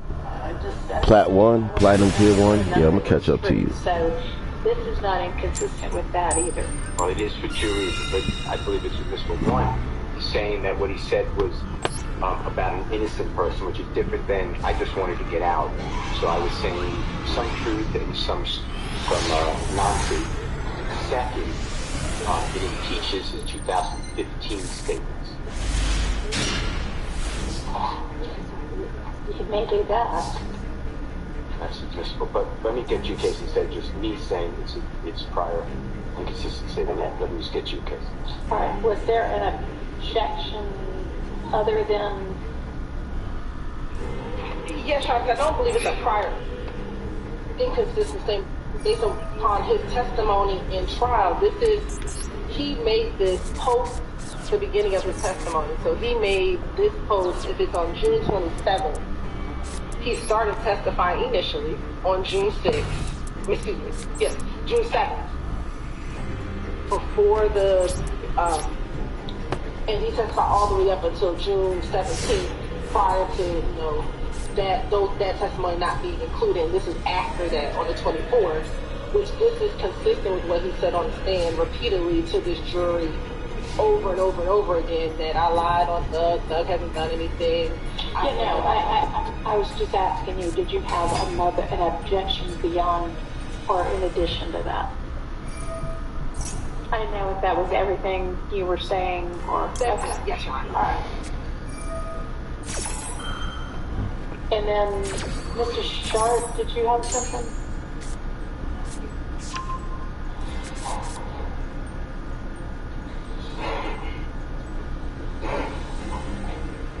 Your Honor, it is my belief that Mr. Steele plans to play a phone call that Mr. Copeland is on with his sister. That's, I believe it's marked Jeffrey Williams 250B. My concern is from 1605 to 1629. There is a comment made by who I believe to be Mr. Copeland's sister, stating that she has heard that Shannon got shot at because he killed Nut. Is close to the quote. It's based on speculation and hearsay. Knock him out, brother, you did this. It's obviously very prejudicial to my client. So oh, thanks, Chaos. You back in. Yeah, I'm trying to catch up to you, man. Get to that plat tier 1. On the last game, I just made somebody rage quit, so that felt good. I feel good about that. Redacted to take that segment out. All right. Any response? Oh yeah, keep dropping them cards. So that card coming out. Just keep dropping them cards. Okay. Thank you. All right. Anything else? How many cards you gonna keep dropping? Oh, what the hell? Alright. Toy box, toy soldier, toy monsters. I never seen these before. Okay. Yeah, I almost burned. Yeah, I was making sure. Oh, I just pulled up the word. Okay. Yeah, you see in the comments section, I said Chaos is getting that money.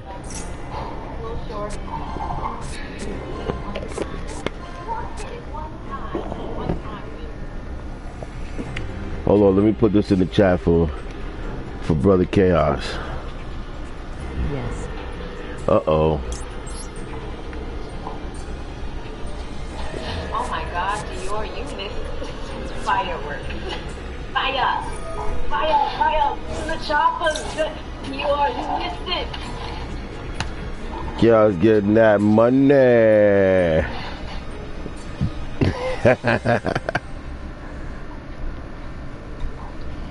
We did follow each other on Master's ride, I can't remember.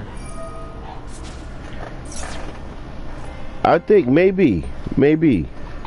Cause you know, like I do jump in and try to support other, you know, content creators and other smaller channels and shit, you know.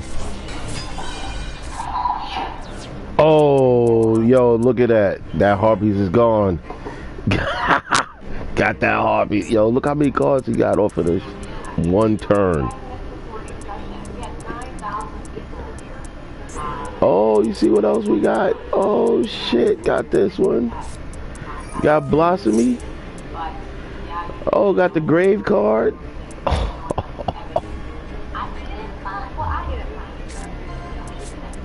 Yeah, go ahead, keep special summoning. Oh, did I get a max? Oh, I just snatched the max. Just snatched the max.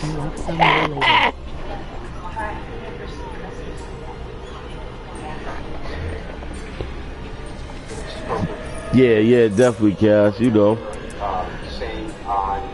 First, I'm going to catch up to you on that platinum tier, and then I'm going to try to catch up to you on that money. He is summoning away his whole deck. Look at this shit. Oh, he had to get rid of the card. Oh, he trying to go for a jugular kill. Oh, Bumbaclad.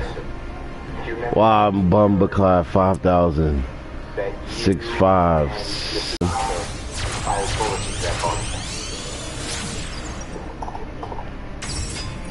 Oh, he trying to go for a jugular kill. Once per turn, you can move 3 spells and especially 1 spell in the defense position. Oh boy, here we go.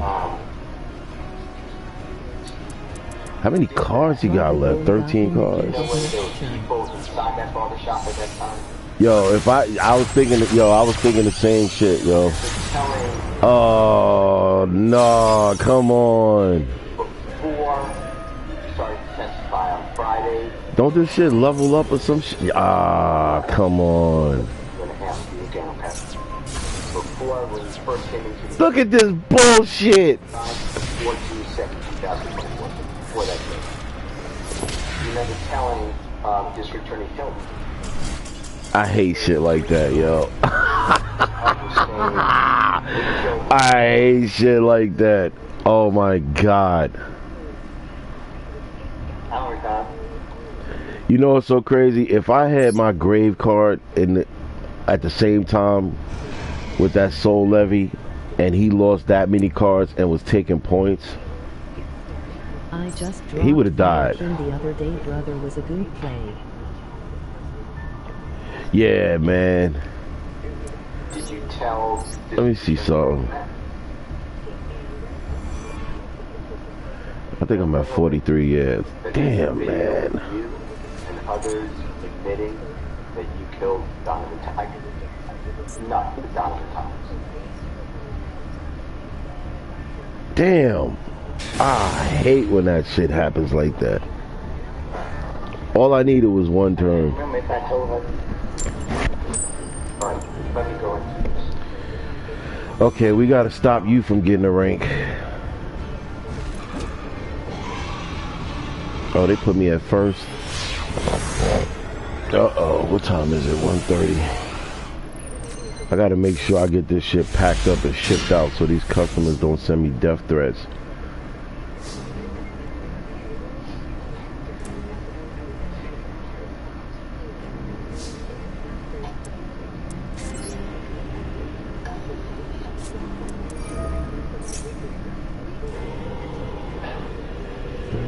I want to ask you about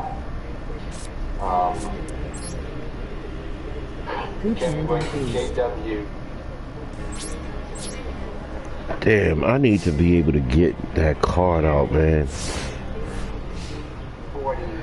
Yeah, better than last time, man, but Heavy investor don't exist. So Mr. Copeland, that's going to be the June 10th, 2015. yeah, I know, right? And when you have a hand like that, It's at 248.22. so for some reason they always have either heavy or wait, what? What is this?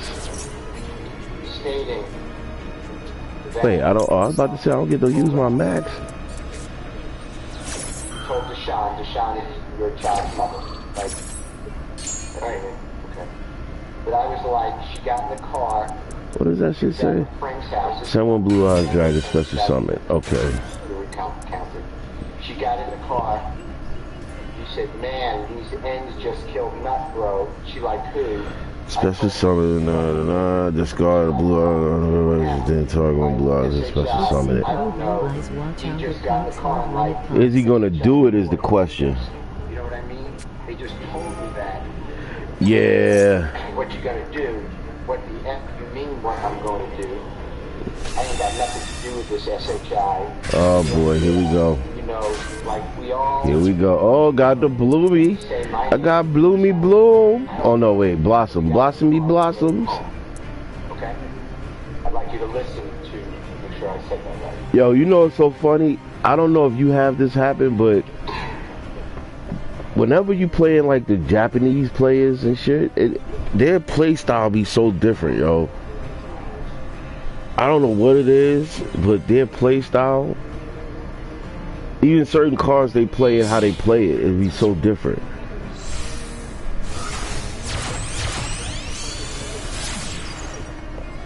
Oh boy. What is this?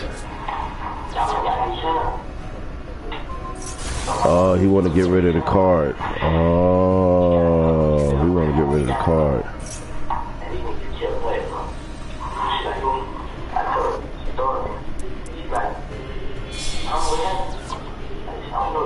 Okay, now he just got rid of his whole hand. Oh, what is this? Boom, all of them gotta go. Oh, the other one don't die.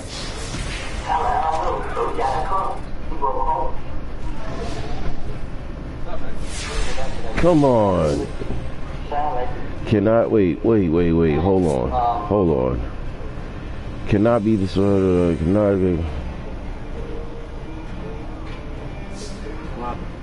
cannot be destroyed by battle, cannot be destroyed by battle normal, unaffected by other monsters' effects. Okay, so he unaffected by effects, right? Monster effects, but not card effects. Yeah, level notice. Okay, cool. Let me make sure though. Cannot be destroyed by battle except for battle with normal monster, unaffected by monsters' effects. But he's not affected by magic card effects, so he can die. Alright, he can die. Don't tell me he can't die. Oh, son of a bitch. I didn't notice that he had that in the grave. He only got one shot with that one though.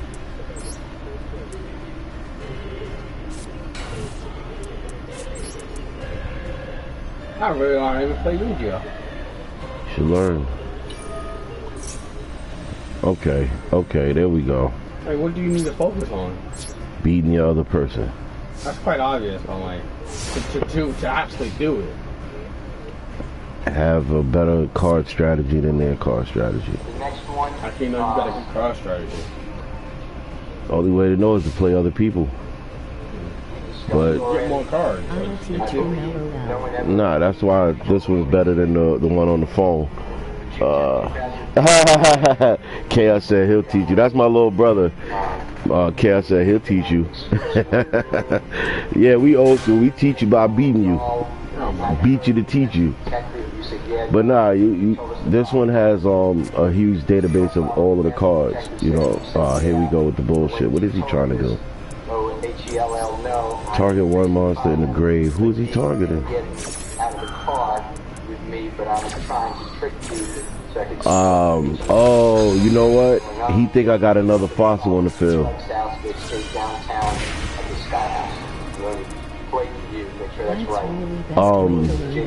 Nah, this one got a whole database, so you actually can pick your own cards, go through all the cards. Yeah, you're right, Cass. That's the best. That's what I was just telling him. That's the best way to learn. What, to lose? To play, get beat, lose. Then after, No, because after you lose, you're gonna look at what the other person used to beat you. You might see some cards they play with that you be like, "Ooh, this will work good in my deck." And then you gonna go back, you gonna readjust your deck, and then you gonna come back again to play. Now, if you lose again, you gonna go back, you gonna readjust your deck again, you know, until you get something that's gonna be winning. Yeah, that's funny because I do the same shit. Chaos said, I'll tell you how I beat you just so you know how you lost. And then what? Yeah, that's what I'm saying. Paying attention to how you lost and then learning new strategies. But the only thing is, like, being somebody just getting in the game, you know, it's going to take you a minute to, like, take the time to learn, you know, the cards, learn the different phases, you know, your main phase, standby phase, battle phase, end phase, what you can do in each phase. But the good thing with this game, it'll automatically pop up, you know, to let you know, like, do you want to do this during this phase? Whereas if you playing the actual card game, you got to know, you know, if you play it by hand, you got to know.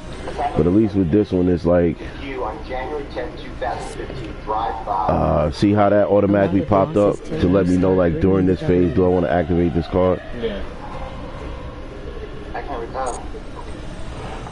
Let's do this. You learned this from Rosa? Yeah, a lot of what you said, a lot of losses till you start winning. Yeah, and then yeah, that's another thing. You can also save the replays and watch them over to see what you did wrong. To the Sky House, whether did they ever ask you about your phone records, see if you're trash. Is it just online or is it a story mode? It's a story. Well, when you first start, they got a story mode, almost like a tutorial. I want to talk with you. So I would tell you play the story mode first, because the story mode is a tutorial on each card, not each card, but each play style, how to play the different phases, how to summon, how to special summon. So yeah, the story mode starts as a tutorial. But after you beat that, story mode, or is it just online? They still add more story modes. So if you, after you get past the tutorial part and you want to keep playing story modes and storylines, they keep adding them and you can play them. Send them my way. I'll have them ready for you.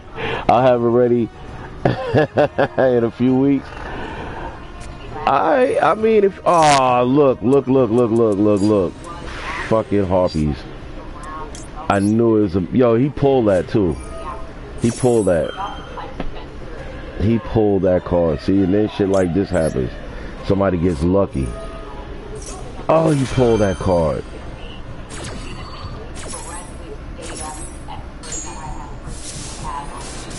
Destroy all my magic and spells.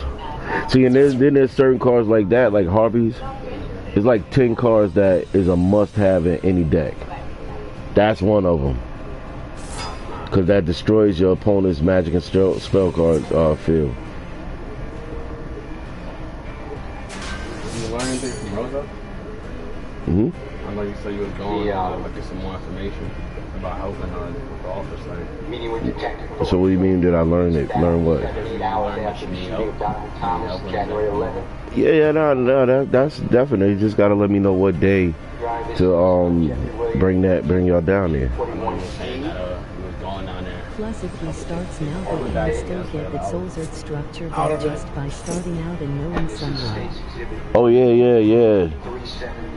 Hold on, Chaos said if he starts now, he can still get the Soul Sword structure deck just by starting out and knowing someone.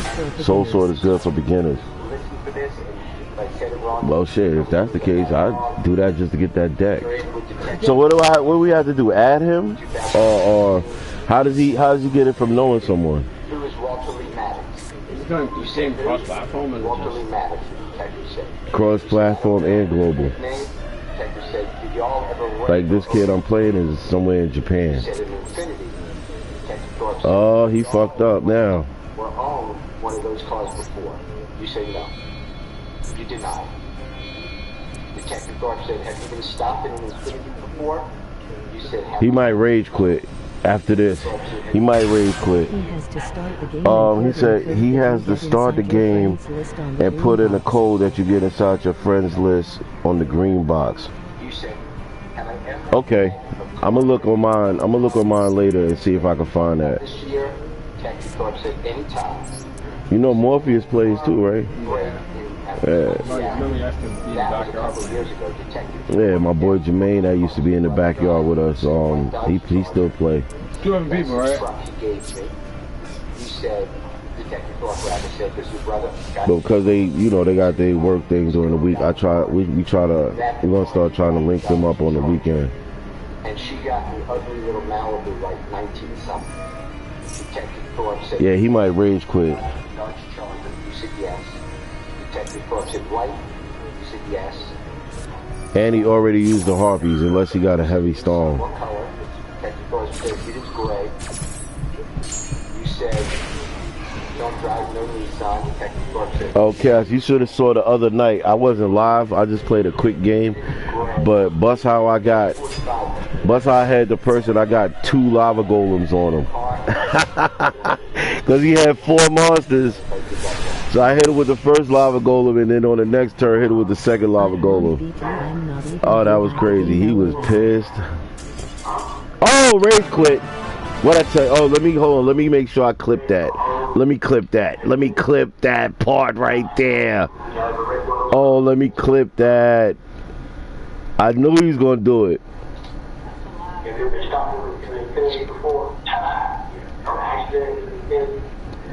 Rage quit number 2. I knew I saw it coming, yo. I saw it coming.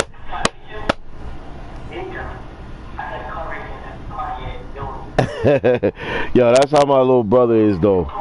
That's how he is. Like he'll see me playing something like, yo, what's this? What's up with this?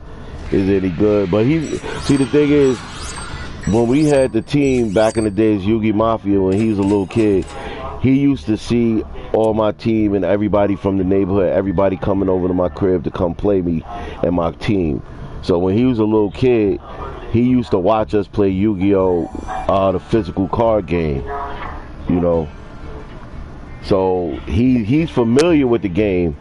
He just never played, but he's been watching this shit for like damn near 15, 20 years. He's been watching a Yu-Gi-Oh, you know, but he never played.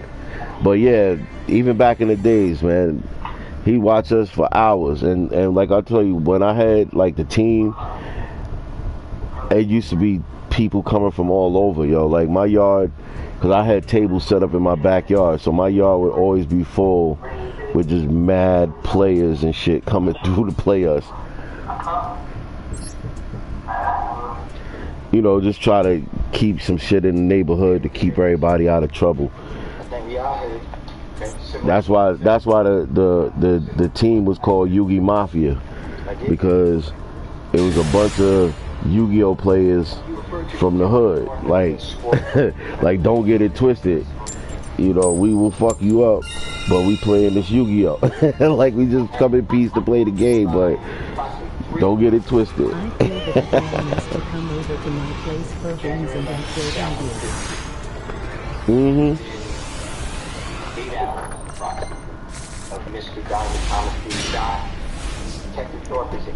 Yeah, that's the same thing we used to do, man. And you know, when you like back in the days when we would go out to play tournaments, because this used to irritate me.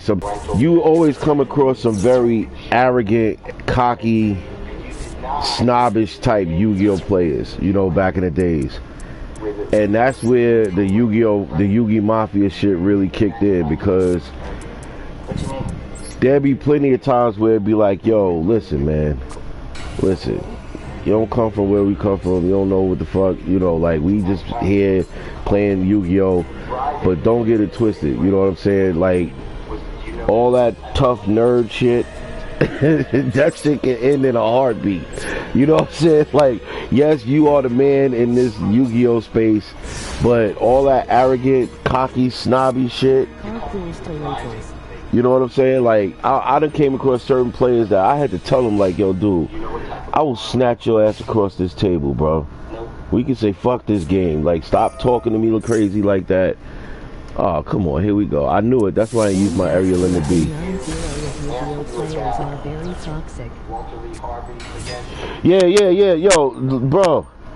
I swear to God, if Jay and Morpheus was on, they would tell you, because there's been plenty of times, especially the fact that we used to travel all across the tri-state to go and duel in different places.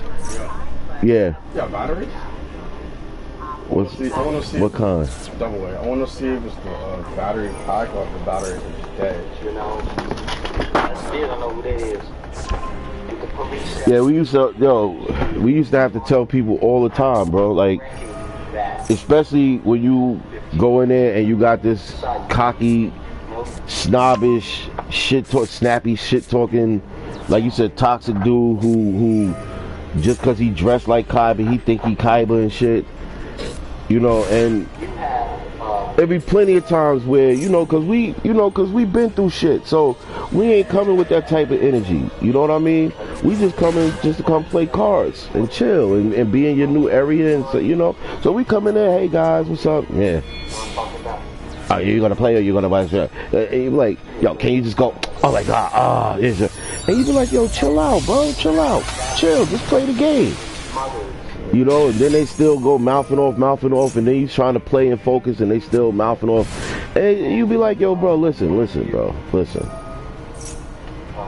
Stay focused on the Yu-Gi-Oh game. Let's just play the cards.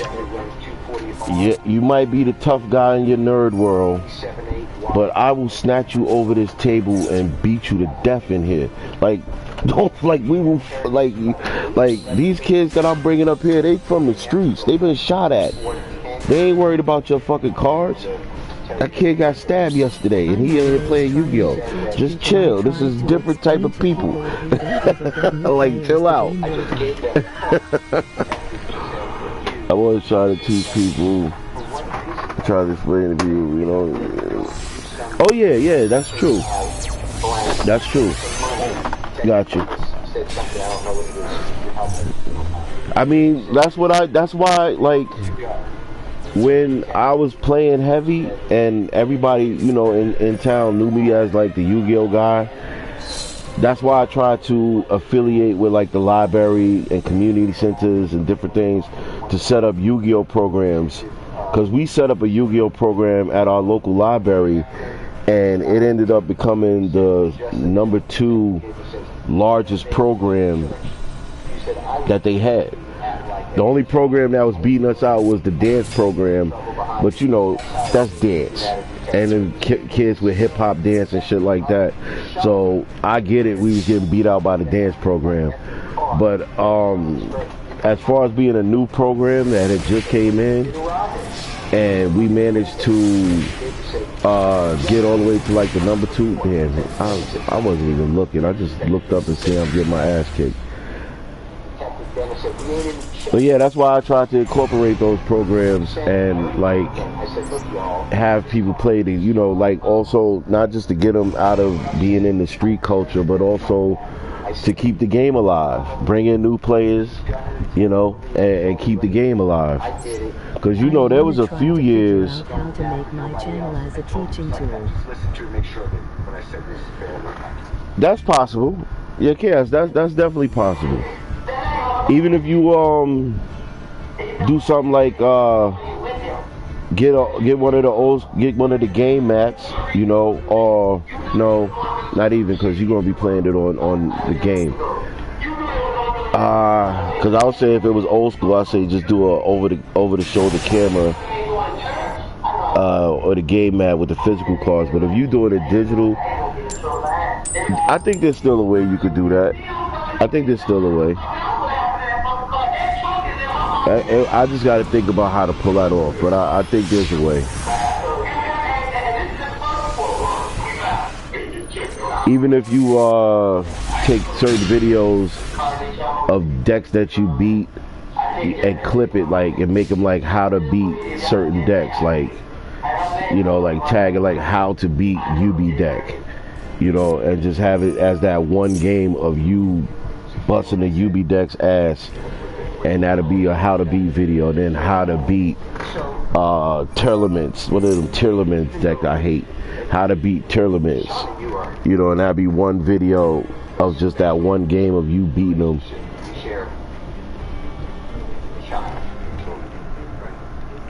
Or even if you like how I'm live streaming, like even if you live streaming and you have a script ready of you just doing the teaching theories while you're playing, you know, that could work also.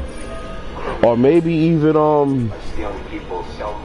go back on the story missions when you get to the tutorials and start with the tutorials where it's showing you how to set a monster. But while you're playing it, you also describe, like, this is how you set monster.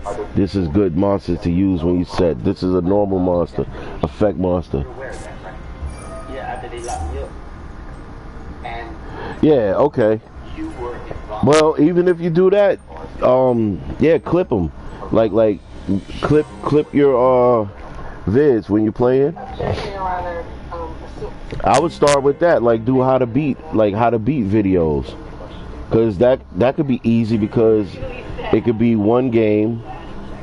You could automatically get up to like maybe 5 to 10 quick videos, because there's so many different decks you could play against that you could clip. Like right now, you see we got the sarcophagus on the field, so you know it's gonna be this king sarcophagus monster.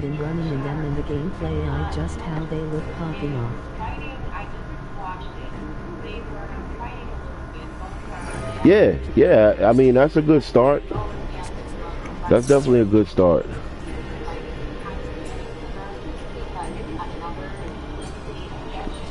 But yeah, any way I could help, you know, you could pick my brain. But I think that would be a good start, you know. And doing how to beat videos. Cause I think, as far as like people searching them up on YouTube, that might be a good way for your channel to pop off, because a lot of people that can't beat, like, I'm just using Yubi as an example, but let's say you got a lot of people who can't beat, they're like, yo, fuck, they YouTube search how to beat Yubi deck, and if your video is tagged in the title, how to beat such and such deck, they're gonna come right to you, and that might equal a lot of views. Go out and commit crime while using someone else's name. And that don't even have to be the only one thing you do. You can just have a whole playlist of just how to beat certain deck videos set up, and then you can have another playlist of tutorial videos, you know, commentary videos where you playing and you just talk about your different theories on how you teach new players, and then clip that. In the beginning when you first start, I try to keep every video you do between 5 to 10, no more than 12 minutes. The how to beat videos, I would keep those to one game and just clip it, because it'd be easier to edit in the later on to clip it and edit it if it's like, you know, 5 to 10 minutes, than like having to pull like what I have, like a 2 or 3 hour video and have to clip that.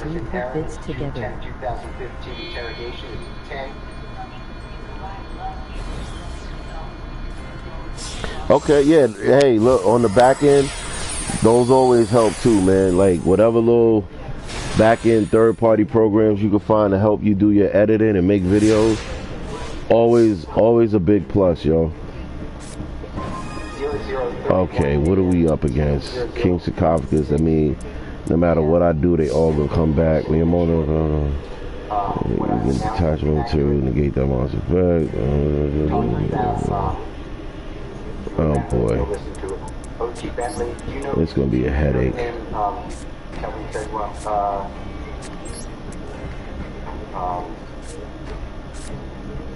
you know OG Bentley by a government name? Do you know who that person is? I don't know who OG Bentley is. Later time to make some cash. Okay, Shmoney Money, I got you, bro. I got you, Chaos. I'm a step out for a second because I gotta run downstairs and check my food, because I'm also cooking for the whole house today. So I got some fish baking in the oven. I want to make sure they don't burn, so I gotta run and go check them real quick. But I'll be here for a little bit.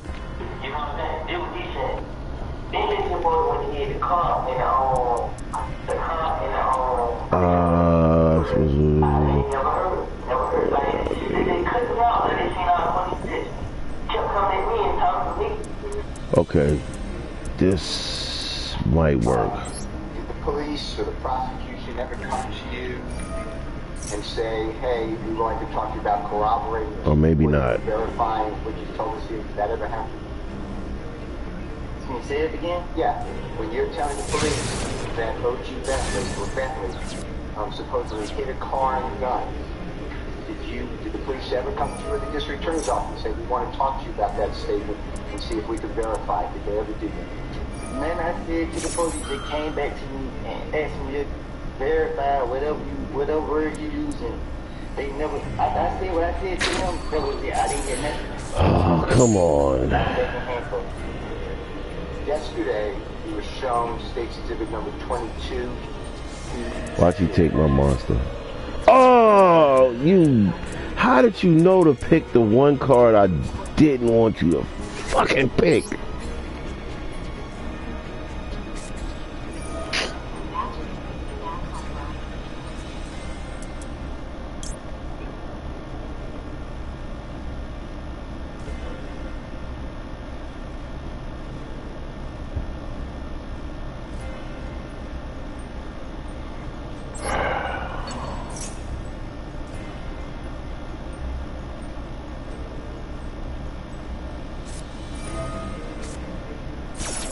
Out of all the cards, yo, he fucking picked the one card I didn't want him to pick.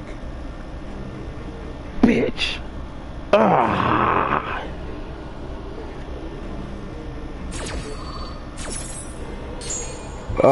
Hello people, hello my good people, and welcome. You know, we doing what we normally do. Just some quick Yu-Gi-Oh! While I'm cooking, listening to the YSL case, live actually. It's going on right now, the Young Thug, YSL case, because it's been very entertaining. And I am I need to pack because, I got some items that sold that I need to ship out. So I definitely got to make sure what time is it? 2 o'clock. I got to get that shit packed and out of here before the post office close.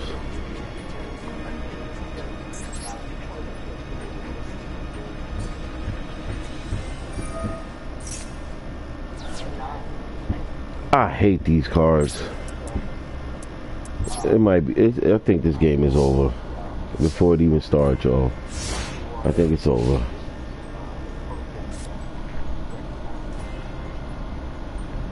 Definitely don't like these cards. These cards suck. Oh, where did I leave off at too? I was actually doing something else on the phone too.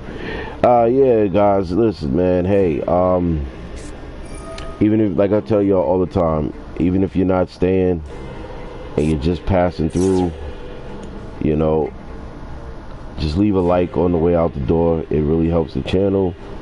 It helps a lot. I really appreciate you. Oh my god, this bitch sounds like a fucking broken woman. Like, this bitch is, I'm sorry y'all, I just had a side thought, but it's like, god damn, yo, you have a whole nother person. Listen to me, motherfucker. You have a whole nother person next to you. Why don't you focus on them? Why are you always focusing on me? Like, you really sound like a hurt, broken person. Like, yo, you know what? I think I'm gonna go in. I think I'm gonna have to roast this person. It's gonna be fun though. I think I'm gonna have to roast this person. I really do. Cause you done spent like the last 3 months boo-hooing and crying about somebody that's not even thinking about you right now. But every time I turn around and look on social media, I see you posting some, and when you lose people, your feelings are hurt. And then when they're not around, and you know, oh me, oh, like you sound like Morty.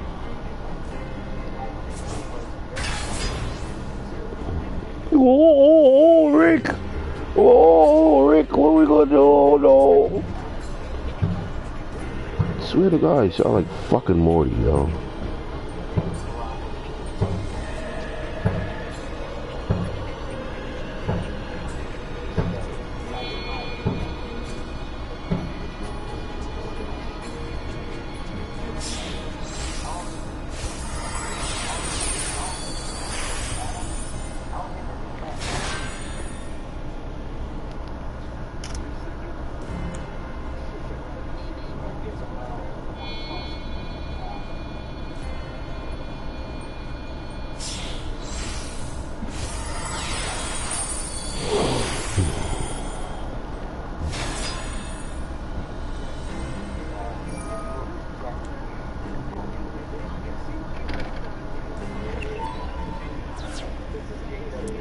Oh, what is this?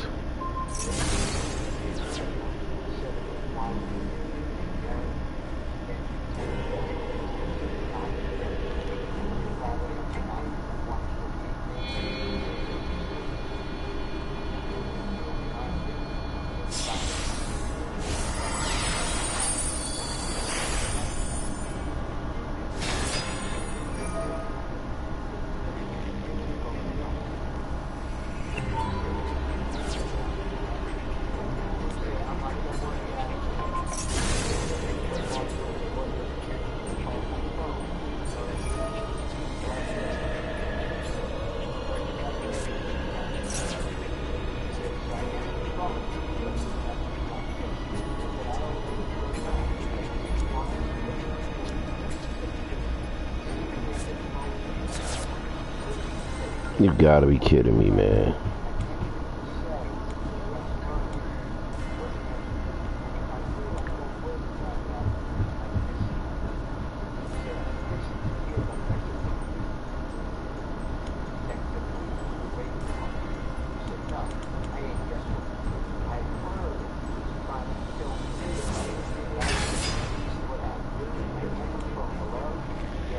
Gotta be kidding me with this bullshit. Okay, I smell the food cook. I smell the food up here, so that means I gotta check on it. Because if I can smell it on the 3rd floor, that definitely means I gotta check on it.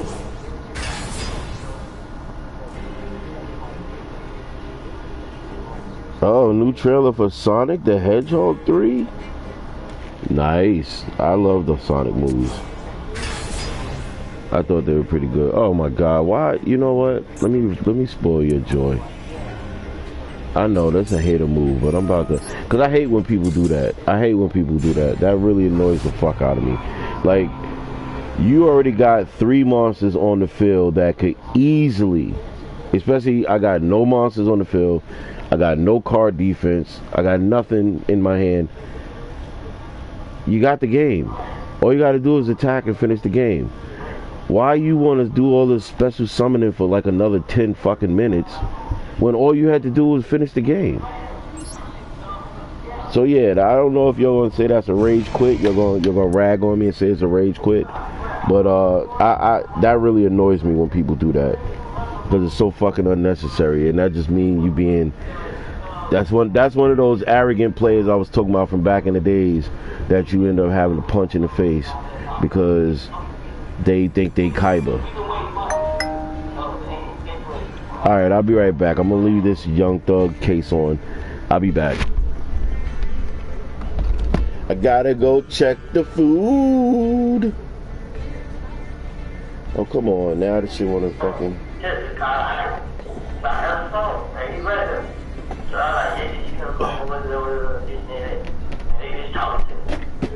And he just licked that butt. I didn't think he could. I didn't need that, so I'm like, shit, nigga, over there. Mr. Copeland, what I said, was that substantially right? What you just heard? That's what it sounded like. Did the police ever come to you in the district attorney's office, ever come to you, discuss with you whether or not anything about you were around Jeffrey when police are calling and his impression of it or reaction to it? Did they ever do anything to verify that, to your knowledge? No. It's made up, right? But they said that in my mouth. You heard them in the investigation. You ain't giving us nothing. You bullshitting us. Like, they knew what I was doing. My stomach was bad, good. Like,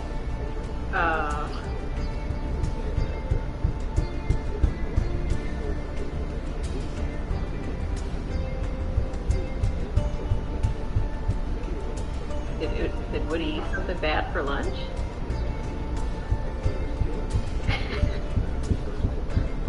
Can I ask you a question? This is JW241E. Aaron, State's exhibit number 378YA. That's in Elisa. This is January 11, 2015. This is 4:13:31 a.m. to 4:13:59 a.m. Specifically, this is you telling Detective Thorpe that that you wanted to retaliate after the shooting of Donovan Thomas, people were shooting your family's home. You want to retaliate from Jeffrey telling you, don't do that, let 12 in. Okay, just listen.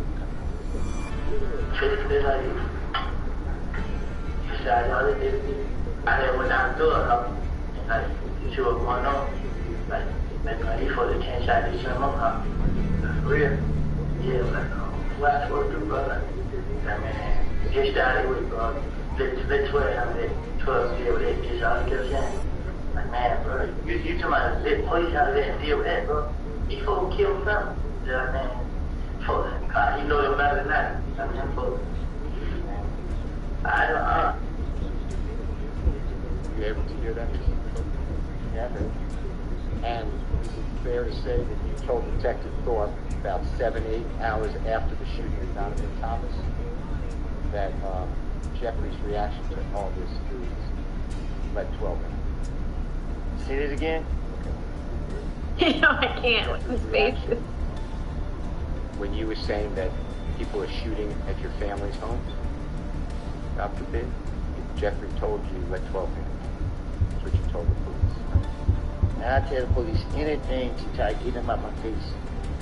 And tell the jurors, if you don't mind, who is 12? Who? Who is 12? Who is 12? You know, the police. I want to talk with you about your statements to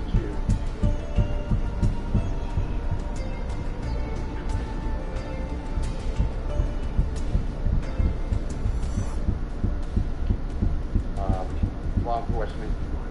This is JW240U, as in unbelievable. State's exhibit number 378YE, as in errand. This is 10:58:11 a.m. This is 10:58:46 a.m. This is again June 10th, 2015. And Mr. Copeland, just to orient you, this is where you're talking to the police about Jeffrey supposedly wanted to have you killed, okay? Have him killed. Remember that? Have who killed? You. Me? Yeah, that's what you told the police. I'm going to read it, and then you tell me, well, I'm going to say what I think it said. Correct this. You said, it ain't none of that, it ain't. This is what the only thing, just when the police... Attention patients exposed to OBGYN Robert Haddon. Despite receiving sexual abuse complaints against Robert Haddon throughout his 30-year career, Columbia University knowingly allowed him to keep practicing and violating his patients. If you experienced an inappropriate encounter with Haddon, hold Columbia accountable for what they did to you. You can do so anonymously. To see if attorney Anthony T. DiPietro can assist you as he has with others who have come forward, please call 212-233-3600 or visit atdlaw.com. You're not alone anymore. With a TD Cash credit card, it's easy to change things up. Customize your cash back, no matter where life takes you. That's how credit can be unexpectedly human. I'm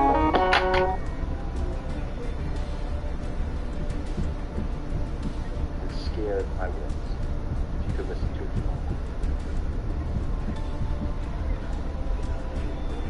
It ain't none of it. It ain't just what he, all thing he did. When the police called up, he seen me talking to him. And he just feel, and then I ain't supposed to take that. You know what I mean? He just want me to just try to put one of me for murder. I mean, that's what he wants, and stand tall and not pick up. That's what he wants. I feel like he just got my heart. Like, I keep telling my brother, I ain't telling nobody about something. I ain't telling make my heart. I mean, And then I'd like to play for you. Yep, it's on sale now. Jeffrey Williams W. As in wonderful, it states exhibit number 378YE as inherent. It's at 10:58:50 a.m. to 10:59:09 a.m. So it's right after where we stopped. So it's really a continuation. And I'd like you to listen to this and focus on your statement that, you know what I mean? It was, I got scared to be around him. Be told, the truth be told, I got scared. I told my baby mama, like you can call her now, man, we gotta go, man. I think that end thug, like that night they shot at us, when I was telling y'all that story, in my heart I was like, darn, it says another word, that end thug trying to get me killed, you know what I mean? That's what, I mean, I got scared to get around. He told, I got scared. I told baby mama, I just called him. And go. I didn't, like that night they shot at us. When I tell y'all the story with it, and I told her, I just like, oh, trying to get killed. You know what I mean? Did you hear that? Yeah, I heard. So in those two back-to-back recordings that we heard, the JW240U and the JW240W, on the first one you said to the police that you ain't tell nobody at this end's trying to have me killed. I ain't tell my baby mama. And then in the second one, the JW240W, you said, truth be told, I got scared, I told my baby mama. The police never asked you about that and push back and say, how do you say that? How do you say what? Yeah, that you didn't tell your child's mother, you did tell your child's mother. Did they ever do anything like that? I think they just try to make me feel comfortable. Like, they talk to me, try to make me feel comfortable to open up to them. So, that's what I was thinking. I don't know, I ain't telling people anything. I ain't care about getting caught up in the lie. But I was trying to be as convincing as possible. I'd like to go into JW240B, as in Victory, States Exhibit number 378, YE, as in Aaron, 210-2015, Mr. Copeland, 10:20:39 a.m. to 10:21, even, or 10:21:00 a.m. And this, I'd like you to focus on what you talked about with Valerie told you that Jeffrey wanted to set you up. You said that, yeah, but see, Valerie got in the car. She was like, hey, bro, I'm going to tell you something. Don't say nothing. You know what I mean? Like, what's up? She like, thug, this and that and that. And I'm like, detective said, no. And you said, now I'm like, what you mean? She's like, don't trust this hen, bruh. You know what I mean? I'm trying to set you up. Talking about every time I go out, I got out of jail, something got shot up. Detective says, it was a theft. All right.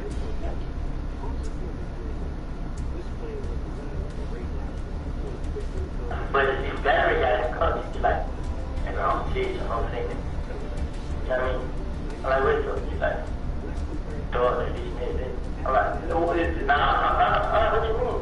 She's like, I just don't trust this nigga, bro. I mean, they were trying to teach us about every time I got in jail. I got shot up.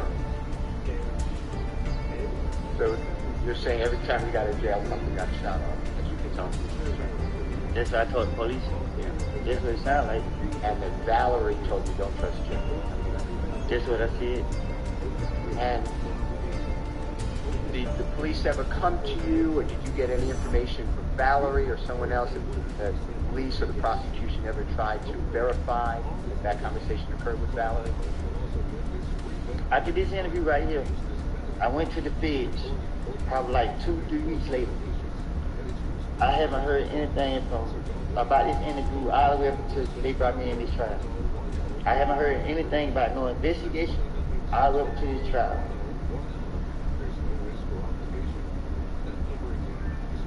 To your knowledge, the police or the prosecution never just simply go to Valerie and say this happened? Yeah, it's I don't know. I'd like to show you what the prosecution showed you yesterday. It states exhibit number 60W. As a wonderful A as in Elisa, it's timestamp 208.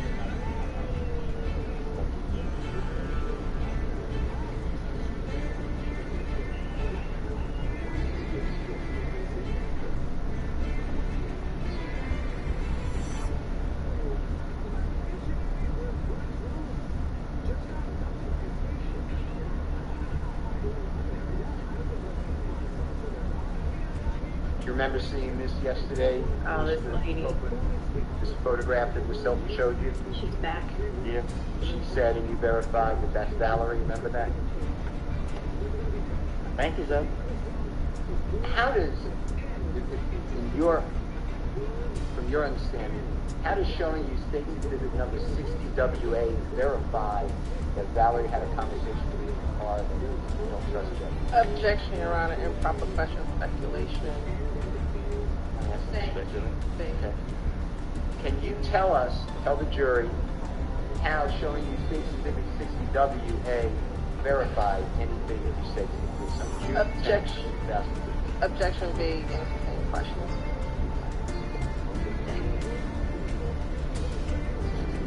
besides that being a photograph or an image of a video, what does that picture mean to you that you were showing us? That she was dirty there back in the day. Oh my God. Woody. I'd like to go into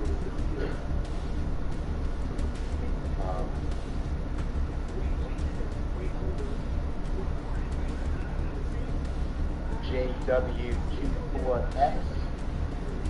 X-ray that states exhibit number 378YE. It's an errand, June 10, 2015, from 4:13:34 p.m. to 4:14:46 p.m. Specifically, Detective Dennis asked you, what does Birdman have to do with all of this? And you answered, Birdman's quiet. Detective Dennis said, you don't tell them to calm down? You said, Birdman, he don't talk in front of us. Detective Dennis said, he don't? You all like that? You said, but he like, yeah, he right there. He talked to me a lot, but it don't be about nothing. Detective Dennis said, small talk? You said, yeah. What the H is N talking about? Detective Dennis then I can't understand what he's saying. Then you say, it sound like it. Detective Dennis said, you think so? You said, I don't think he did it. I don't know. Detective Dennis said, so with all this stuff with nothing, what was his reaction to it? Meaning Birdman. You said, from me to you, he was trying to pay them to keep quiet. Detective Dennis asked you, pay who to keep quiet? You said them. Detective Dennis said, who was them? You said, nuts folks. Detective Dennis said, oh, just go about their business? You said, yup. Detective Dennis, here, take this, shut the H-E-L-L up, leave it alone. You said, I think it was $200,000. Detective Dennis said, a payoff? They're supposed to be. I heard that right in my own ears. Detective Dennis said, who supposed to be paid to? You said, Fly. Detective Dennis said, who's Fly? You said, the man who owned TIG. It's kind of a way y'all can just, you don't mind listening to this. What does Birdman have to do with all this? Birdman, quiet. You don't tell him to calm down? Birdman, nah, he don't want to talk to Birdman. He don't know y'all like that. He won't be right there. He talk to me a lot, but you know, be about that. It's it. Small. Yeah, what the hell nigga talking about? Is he just? Child. You think so? I don't think he. I don't know. So with all the stuff with that, what was his reaction to? I'm easy. I'm trying to pay them to keep quiet. Play with him to keep quiet. Who is it? Hey, folks. Oh, let's go about that business. Yeah. Here, take it, shut it up, leave it alone. I give him $200,000. Play up. I heard it like my own ears. Who are you supposed to pay it to? Fly. Who's Fly? The man who owns the TIG.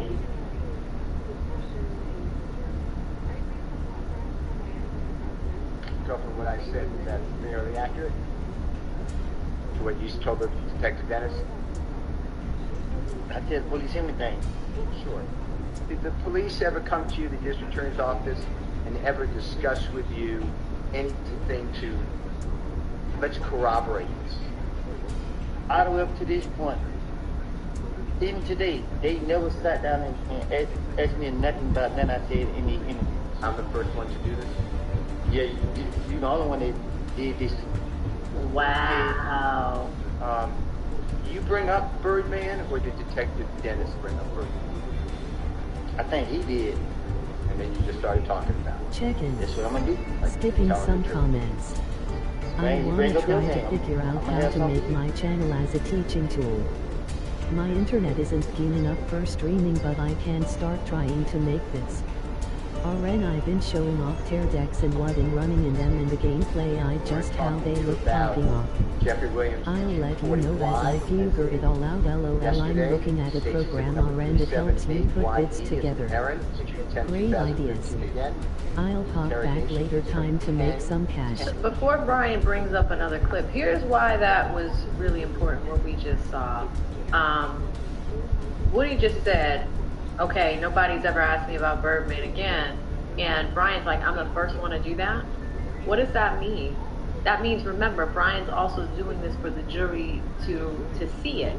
So that means exactly like how we talked about earlier today, these police officers were not following up on the information that was given to them, right? Because there's two missions that Steele is on. One, there are verifiable lies here. Because what do you do with the witness who tells you they're a liar, right? Well, we know we're not going to get anywhere with him. So the other option is to poke holes in the investigation. And we have those holes. This is proof that the detectives didn't follow up on the information. They didn't verify a lot of information, and that was a big revelation there. So let's go back in and see what Brian's going to show us next. 10:23 a.m. to 10:51 a.m. And Mr. Copeland, you can listen to this and tell us if this is you talking about Jeffrey was going to buy the gun that was found at the Dunbar Recreational Center for $1,000. This is what you talked about with the police, okay? So when I got done, I got my green. So I went up to the pub to go take this spot, but I waited on him to come here. So we waited on who to come here? Latina. So his brother pulled up. I mean, yeah, you talking about the big Keanu? Because this is clear. Okay. This brother pulled up here. I mean, they like, so I'm going to get out for it. I mean, so I was just looking at the gun. But I don't know, he is. It's going to be my same question. Anything besides what you told the police to verify that Jeffrey was going to buy a gun for $1,000 at Dunbar Recreation Center? They didn't even believe me. Miss Hilton asked you yesterday towards the end of your testimony with her. She said, but all you were talking about were people, the only people committed crimes were Jeffrey and other people maybe here, like Little D and Nard, etc. Do you remember that type of question that she asked? I don't understand what you're saying. Do you remember telling the police that Rich Homie Kwan took out $25,000? I was not expecting his voice to open up the way it did at the beginning of this, I think, second verse. I have to comment, performance-wise, I love the intensity with which he is delivering the text. I just adore when you've got any kind of song that just has a message that's when you take the time to write lyrics that are so powerful and so meaningful, why would you just, set them aside or wash them away? And he's not doing that. He's just so committed to the text, and I love seeing the intensity on his face, which then made me realize how much air pressure is playing a part into this sound. I'm gonna try and find the beginning of this second verse. Go. Can feel their laughter. Why do I see it?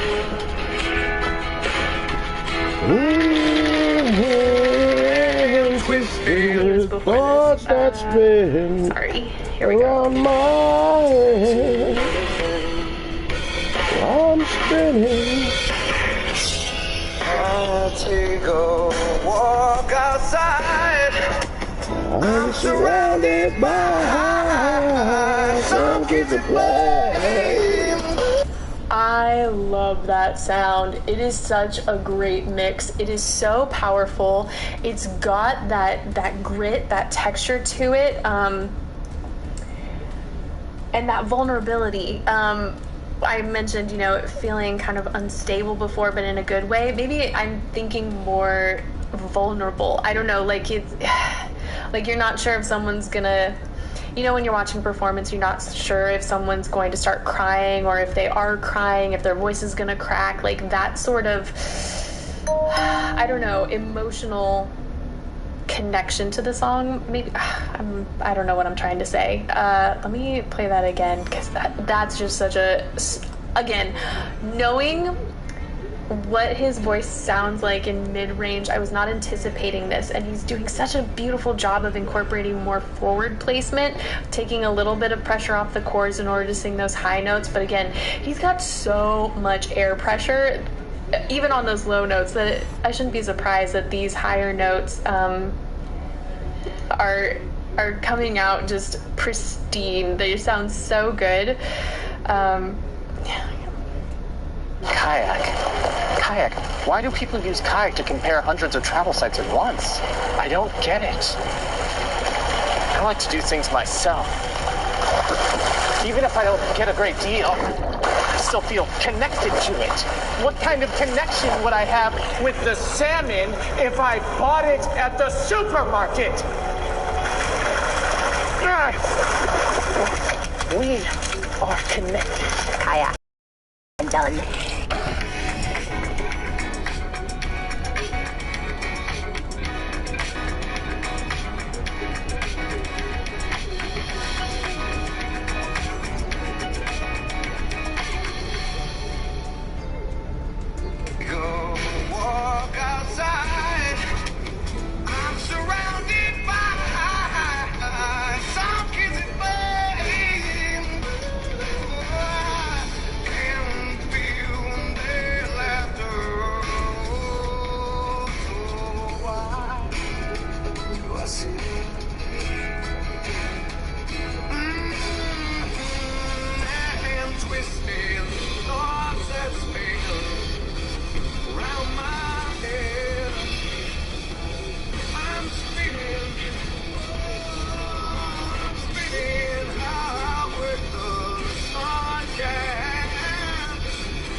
I want to play that again. You didn't hear that. It almost felt like a slide going back and forth between those two notes. It was just so silky smooth.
Emanating from this platform is crazy. The words and the language that's used and the name calling and all of the other stuff, it's out of hand. And I think we need to be sitting in rooms with each other, no cameras, nothing, and just really building with each other, trying to figure out How do we find commonality? How do we get back to unity? How do we get back to black unity? Because every other culture seems to understand that. Every other culture seems to understand code. To even when you disagree in private. Very rarely you see them constantly bickering online when they have the same agenda. Like if your agenda is black excellence, right, and black unity, and black equity, and black equality, and you beefing with another person who has that same agenda, but they just have a different strategy or method, then it's not beneficial to you. So how do we benefit with that? You know, I just seen today Dr. Umar calling out Ricky Smiley and D.L. Hughley and Steve Harvey, and he wants to debate with them. I ask you this, Dr. Umar, why not sit in a room with your brothers and figure out how do you keep saying my brother this. When you have an issue with your brother, it should be in private, right? Because that's what I was told. When I had an issue with my brother, it should be in private, and we should sit down and iron out our differences. We're not supposed to argue in front of company. So what I suggest is, yeah, you said, who else? You said Roland Martin. All of you brothers have power, have reach, you know, have the ability to shape the mind.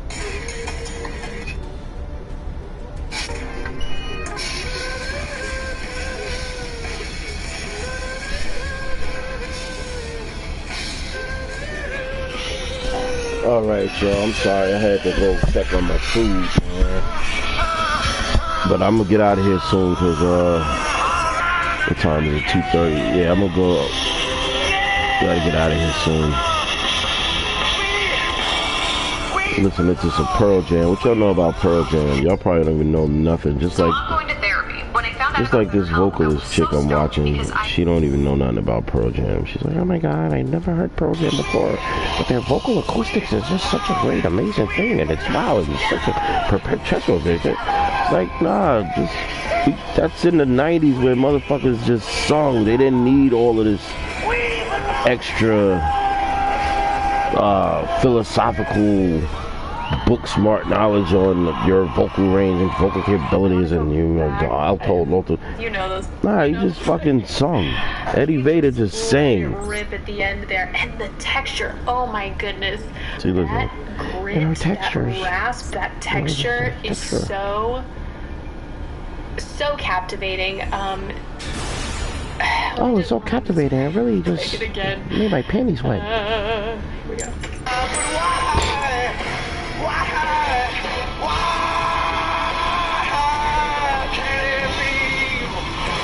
Like, I remember when this came on, like, the night this shit played on the TV.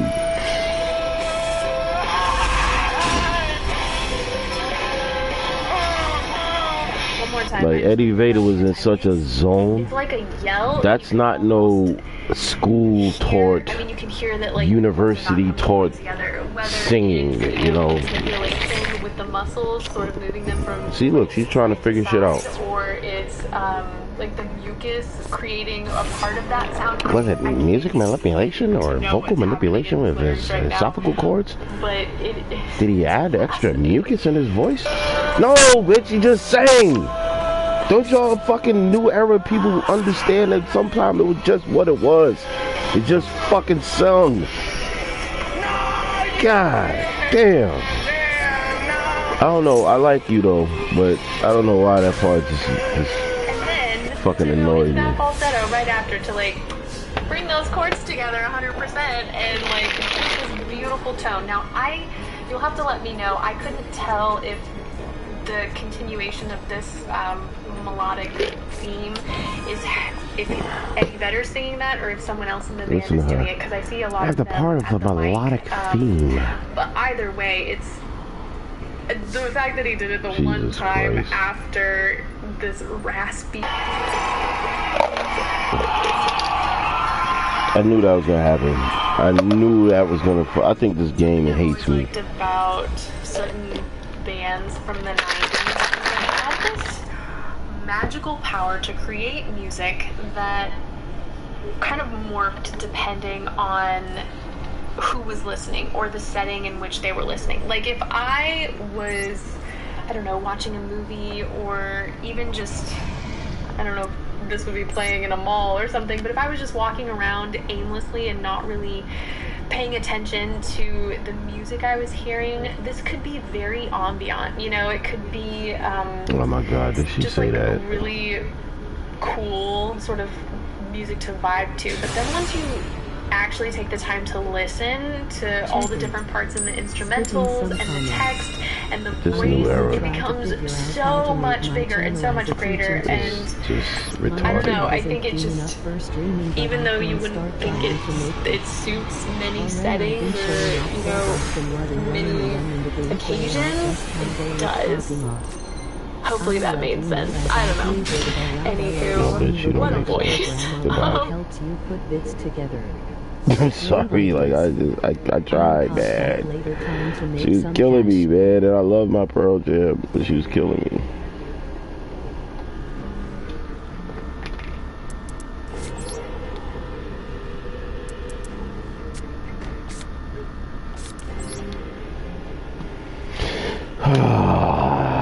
Yeah, man, I'm gonna try to do another 20 minutes and then I gotta get out of here. Bamba, bamba, bamba, bamba.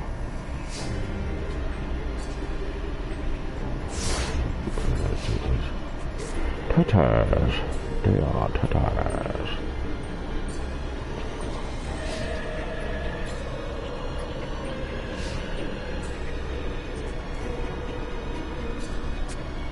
That should be interesting. Let me see something. I don't need the MVP7. I need more troops. Nice. All right, let's grab the AK so we can really get going. I hate commercials.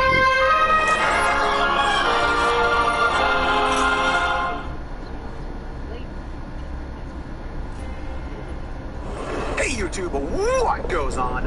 And welcome back to Just About Action Figures, bringing you Toy Punch episode number 3. Shut up. Shut up, ya bamba clad. Shit. I mean, I did the wrong thing, y'all. So, oh my God. Yeah, I gotta go do a bunch of shit because I see I'm getting distracted. Because my mind is in a bunch of places. Places in different faces. Why is everyone commenting on my post?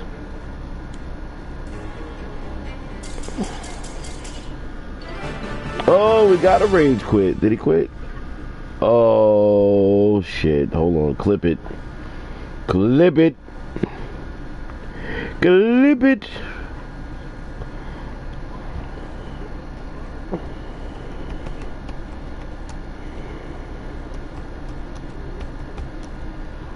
Clip it.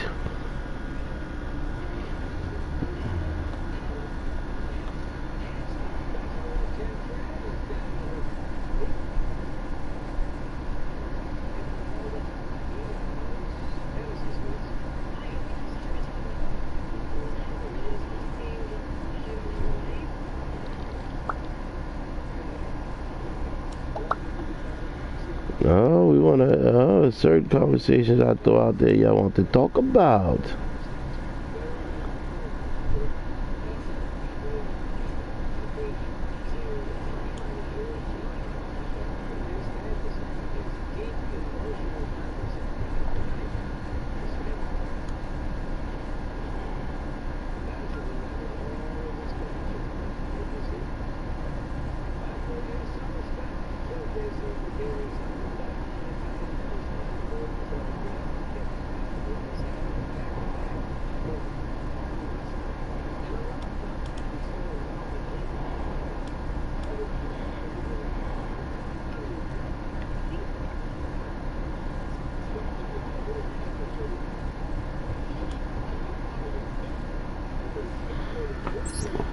Rage quit. Good old rage quit. We love rage quit. Number 352. We've invaded the great state of New Jersey once again. We're here he's in with Jersey? a friend of channel, Kurt K. Made a special pickup for me down at the Ollie's in Florida. That's right. I don't find everything at Ollie's, but Kurt did. He's hooking me up, so we'll see him in a little while. Looking for Bartman here, the new Bartman Simpsons Jack specific exclusive figure. I believe it's Walmart exclusive. So gonna check a Jersey Walmart for that. But before we get into that, if you're new, please consider hitting that subscribe button. It is free for you, does not cost you anything, and helps us grow the channel tremendously in the march to 7,000 subscribers. While you're at it, go ahead and click that bell for notifications. Is that Teeterboro? Notified to tell you when we post new content here to the channel. There are weekly toy hunts, reviews, and live streams. Leave a comment down below, hit that like button. And for daily toy content and daily toy updates, try checking us out over on Instagram and Twitter at disabout_12. Let's see what they have inside. So some loud monitors behind me just stopped so I can film. Check it out. Biker Mice from Mars. Oh, Ronald shit. and Moto, is that how you say it? Cyborg is a mouse and then leader of the Biker Mice. Looking cool, not my thing. I think originally they were not even going to put articulation in the legs and the knees, and they heard some fan input and decided to do that. So they're actually really cool. Again, I didn't really have too much of a connection to these as a kid. However, I'm guessing it's 2 out of the 3. I don't see the one on the left there anywhere. So $29.98, first time seeing these in the wild for me. I think Toy Games, good friend of the channel, actually reviewed one of these. So check him out if you want to see his review of those. Down below, got Jaws, got Toxic Avenger, Turtle 2-pack, some more turtles down below. Over here, we still have Bride of Frankenstein, April O'Neil chilling here, so TMNT, Hero Monsters crossover. That seems to be about it, other than the pops. So let's go check the other section, the toy area, and see what they have over there. It's an awesome feeling when you find what you're looking for. So there's the first wave Bart, also have the Willy, they have Homer up top. But they have the Bartman. I said I'm not all in, and I'm not going to do every variation of every character. That's why I'm skipping the angry Homer in the green paint. However, plus that's a deluxe. But for $12.83, I think I need Bartman in my life. Plus he has that slingshot, which is awesome. So it looks like the same skateboard, same figure, other than the fact that they have different head sculpt in the cape, different colors. So that's pretty freaking awesome. There's a side-by-side right there. You can see what they changed and what they didn't change. I like that. But yeah, I'm gonna Bartman. I'm playing out. I'm a superhero fan. I think I'm gonna get a Bartman. Figure. Gotta do it, right? Other than that, let's see what Jersey has for us here. A bunch of Dukes on the retro card. Wrestling, we got a Darby Allin Walmart exclusive going on. The blue box right there. Hangman, Peg Warmer. Britt Baker, Peg Warmer, actually. I've seen that a lot over the years. Some older stuff otherwise. Thunder Rosa. We got Chuck still here, man. Chuck, these are older figures, man. So Hobbs back there, WWE. Looks like we have the typical stuff. Nothing jumping out at me is crazy. Black Series Star Wars stuff. Paz Vizsla is everywhere. Got the General, Hera hanging out right there. Small ones, 3 3/4 Fennec Shand. The Cavalry, if you watched Agents of S.H.I.E.L.D. back in the day, I loved it. Yeah, DC Multiverse. There is the Max Mercury. I think we've seen him, the gold label popping up already in stores. I don't know if we've seen Shazam Zombie Guy. If I did, I forgot. So there, he's here as well. Got the Jester section going strong down this direction. Marvel Legends territory, we got Whiplash, Gold Iron Man, and Count Nefaria. That Nefaria seems like that's going to be bound for a Ross near you, or an Ollie, something like that. TMNT area, nothing jumping out at me as being crazy, but to show you what they have here in Phillipsburg, New Jersey. The bots with the rollback special going on. But yeah, I'm pumped to have found this. That's pretty great. So I'll check the clearance section. If there's nothing worth showing you, I won't waste your time. On to the next location. I don't know where we're going. We're going to see Walmart clearance here in Jersey. $11 for Aquaman, Captain Cold. Decent deals there. And the Bug down to $14. So they are currently stocking the clearance shelves while I'm here. There's a employee kind of telling people where to put things, how it works. Oh, we got Spider-Man 1650, Jessica Drew. And down this way, we actually saw some cheap wrestling as well. I don't want to film before. Just be quiet, sneaking over there, people shopping here. There we go, $9 Nick Jackson, $9 Eddie Kingston. And there, stack of those. Looks like all one. Oh, there's 142 back there too, so get the set for you if you wanted to. And then those are all Eddies. So fun seeing anything that's clearance. $9, not bad for a wrestling figure. But I got the Bartman, that's what matters. There's the barcode, if that helps anybody. But yeah, let's do the Bartman and get out of here and go find another store to hunt in. So go to check out Michael's Arts and Crafts store. Friend of the channel, Tony, Legend Series. Hangs out on Thursdays on the Yojo Jerk channel for the Mega Power Toy podcast. Found some really awesome little Dio pieces, and they have like a stack of skulls for Halloween. They should work well with 1/12 figures, 6-inch figures. So, see if they had that here. He said it was on clearance at his store, so let's give it a shot. It looked pretty cool with a Thanos or something or other. So they had him, I think it would be in this section, similar to this. That's not quite it. He mentioned the single ones here. I think they have like a pile here somewhere. So I'm not seeing them, plus I don't think it's on clearance here anyway. So I'll have to check some other stores. There's a typewriter here, some little... Alright, so we're in Phillipsburg, New Jersey today, hanging out with Kurt, hooking me up with an Ollie's purchase I couldn't find. He's a good dude. I was on Dan Who chat. But yeah, there's these two good looking SOBs right here. Let me know in the comments, is this something that you actually wanted, that anybody wanted? Like Turtles and Pro Wrestling crossover. I guess if you're fans of either one, there's that possibility, but not so much for me. So they're going to stay behind. Apparently they're popular. We've been standing here for like maybe 15 minutes chatting, and multiple people came over and looked up and grabbed some. So other than that, nothing really new here. Older stuff. Got a Soraya. Kind of pegworm. I've seen her a few times now. Because her head's so weird looking. It's kind of small.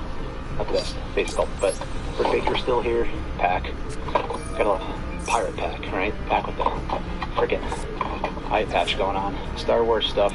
Lonely Lando. Nothing else really. And then down here at the Transformers stuff. Here in New Jersey. Dweller. What they have here. Phillipsburg. There you go. As far as Transformers. I don't know what I'm looking at. You know that by now if you watch the channel. And then Marvel Legends. Pretty much a dumpster fire. We have 2 Iron Man retros up there. Whiplash. I forget the other one was Iron Man. No, the Faraday should have known that. So yeah, other than that, probably checking out Walmart next, trying to find that Bartman exclusive. Here's the family. So, great. The back wall. Phillipsburg always has a lot of stuff. However, nothing jumping out to me.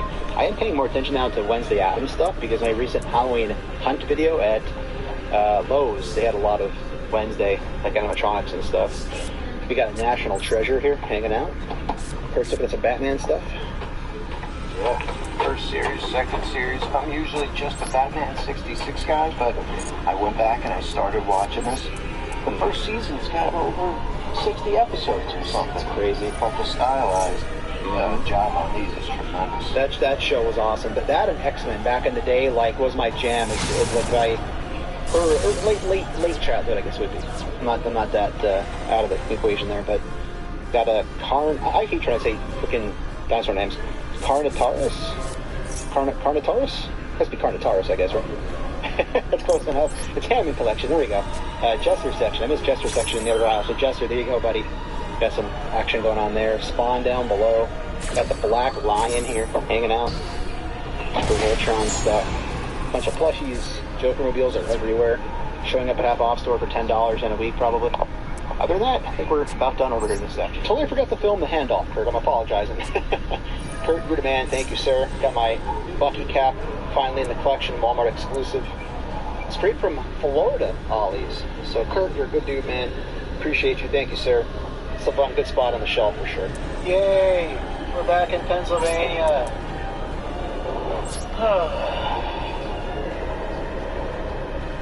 So back in Pennsylvania, here at the East and Dry Island Way, Target figured to hit some stores on the way back. Don't really know what I'm looking for in Target anymore at this point. I really don't. So, whatever. Let's see what they have. Alright, so starting off in the Transformers area. Give you a slow pan of what they have. They got the big Bane packs, man. This Bane is awesome. The problem is he's legit so big with the 7-inch scale. There's no way I can fudge that in my collection at this point. Which is unfortunate. It's freaking huge. Awesome figure though. Who knows? Never seen that either. Probably, for now, saying no. Got Hordak, more DC Multiverse stuff going on here. Got a bunch of fires up top, Batman behind. Plinko here, and the Price is Right. Going right off the dang peg. Up top, Metallo, more Metallo right there. G.I. Joe. Oh, check this out, friggin' Red Hulk. That's awesome. So I have Red Hulk, only because pre-pandemic, I called my local Target like weekly, giving them a DPCI, and one finally came in, and they held it for me. Back when it originally came out, such a great figure. If you see this, I'd say pick it up. It's just an awesome figure. Then down here we have another one, so cool to finally see those. I heard they've been hitting. That's still sitting around full price. Magneto helmets. Down below, some more G.I. Joe 2-pack action with the animals.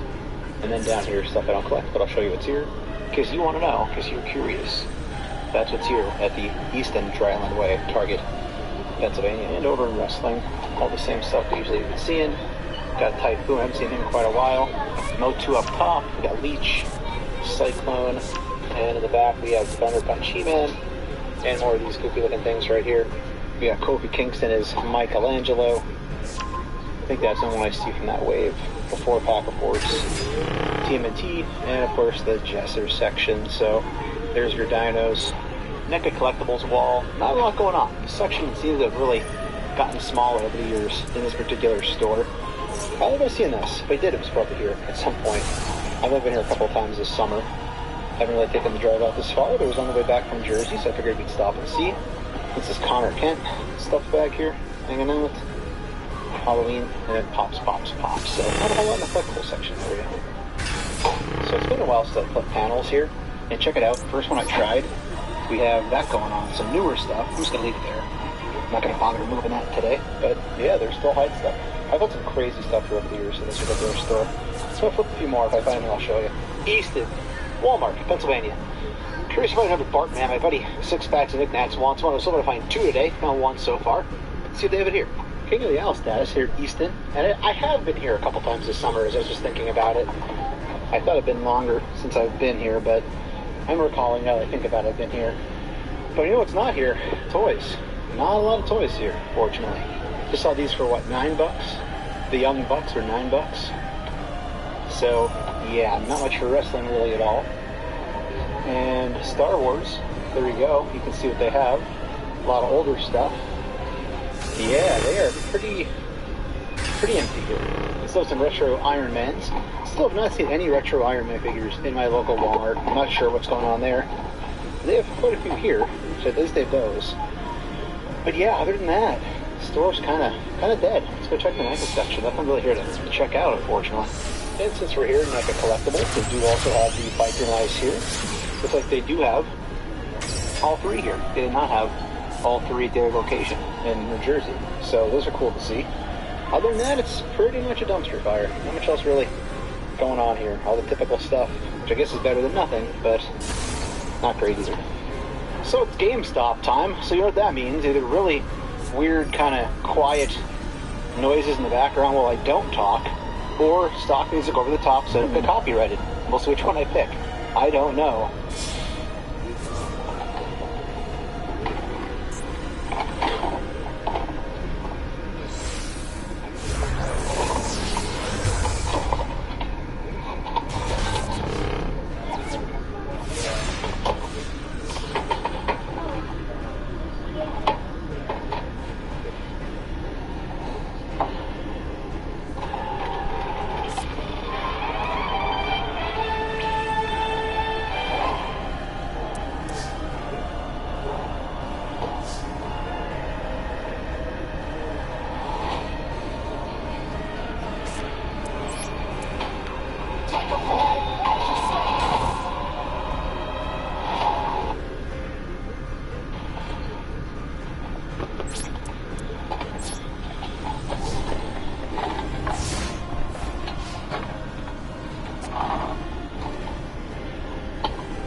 So quite a few requests to continue checking on. So I'll keep doing it. Twist my arm, right? To get good stuff cheap.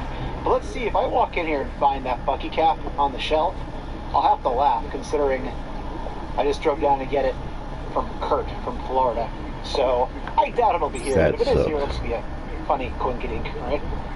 So it appeared the Ollie's gods heard my complaints about thinking about snucking them in the store anymore. They put all new stuff out. So here we do have Marvel's Chasm showing up. I'll be passing on it. However, a good majority of that wave has now shown up here at Ollie's. You can see this little tarantula back there, the rose was here. So quite a few from that wave have been showing up here. So I'm not seeing the anniversary legends I was looking for. They do have the entire wave of this again.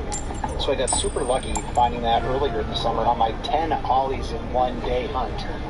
feel free to check that out. The 10, I wasn't 10 hours in one day, sorry. There's 10 hours total, but a majority of them were in one day. Actually, no, they all were in one day. I can't remember anymore. Go back and watch it, but you have basically the entire wave here, either a short round. So that's awesome to see. I'm still looking for the other waves. I did find in previous hunt the wave 1 figure. So I have this, I built it. However, I did not have the opportunity to find the Belloc to finish off that first wave. So I'm looking for that.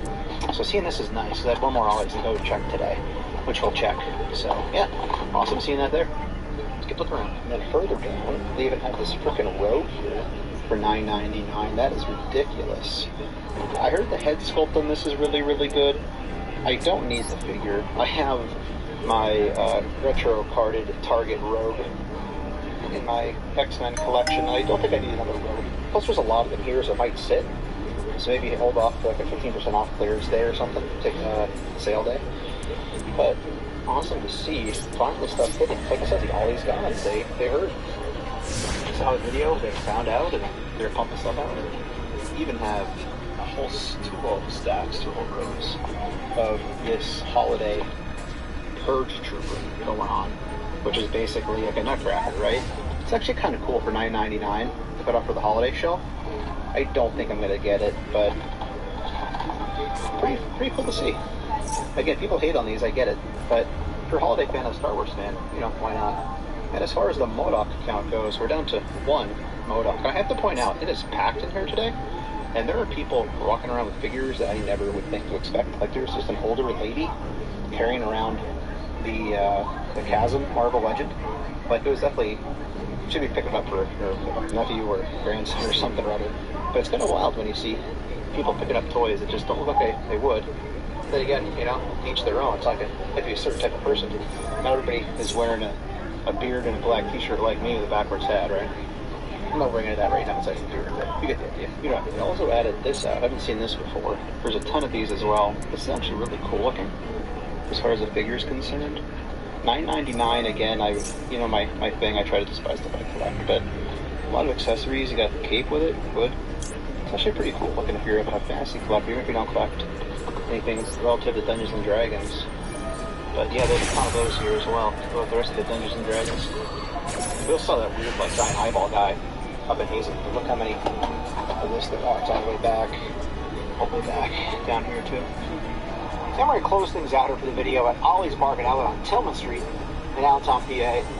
Curious to see, it's the same day. All this was the same day, by the way. Curious to see what this Ollie's looks like compared to the other one, because they're literally like 15 minutes away. So just because they're close doesn't ever mean they're putting the same stuff out. So I always get my hopes up when one has something out that the other might too.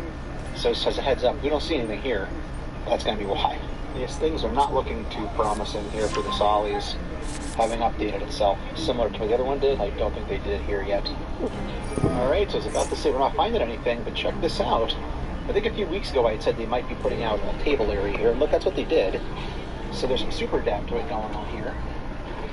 Some more Super Adaptoid. So this is new for this store, the Displacer piece. So we are finding some new stuff. Don't forget Box, the Kid Ranger. Walking around, so what we can find here. Star Wars, it's looking like, oh wow, look at this guy. Now that's a good find, because you can army build this for $9.99, right? So that's actually a pretty cool find. And then there's the Christmas Troopers down there. So they did actually put out the restock here, or the newer stuff, I should say. It's a big deal. There's some little boxes in here. Back behind we have more Black Series. So here we do have Fifth Brother going on. A whole case full of him, it looks like. What else do we have back here? Alright, in front of us we have a whole case of good old Migs. It's a cool head sculpt of Bill Burr. His name is right. Anything else back behind? It's different. Let's keep looking here. I'm going to dig a little bit and come right back. Those are just all extra cases of the figurine Dan and the Fifth Brother. And this is all just older stuff. So I think we're going to call the hunt to everybody. So if you're new, please consider hitting that subscribe button. It is free for you. It does not cost you anything. It helps us grow the channel tremendously much to 7,000 subscribers. While you're at it, go ahead and click that bell notifications. Because that way YouTube should notify you and tell you when we post new content to the channel, like our weekly toy hunts, reviews, and live streams. Leave a comment down below, hit that like button. And for daily toy content and daily toy updates, try checking us out over at Instagram and Twitter at @thisevent_12. Hey everybody, if you're going toy hunting this week, please try to remember the 3 P's of the toy hunt. Patience, persistence, most of all, politeness. Take care, stay healthy, and I'll be seeing all of you at the pegs.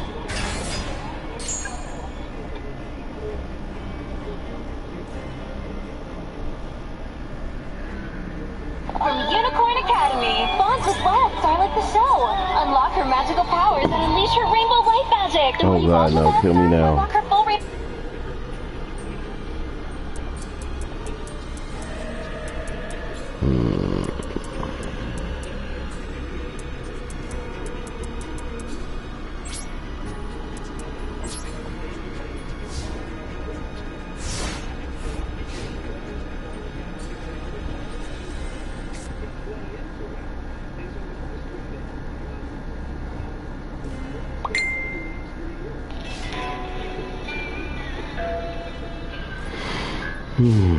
Hold on.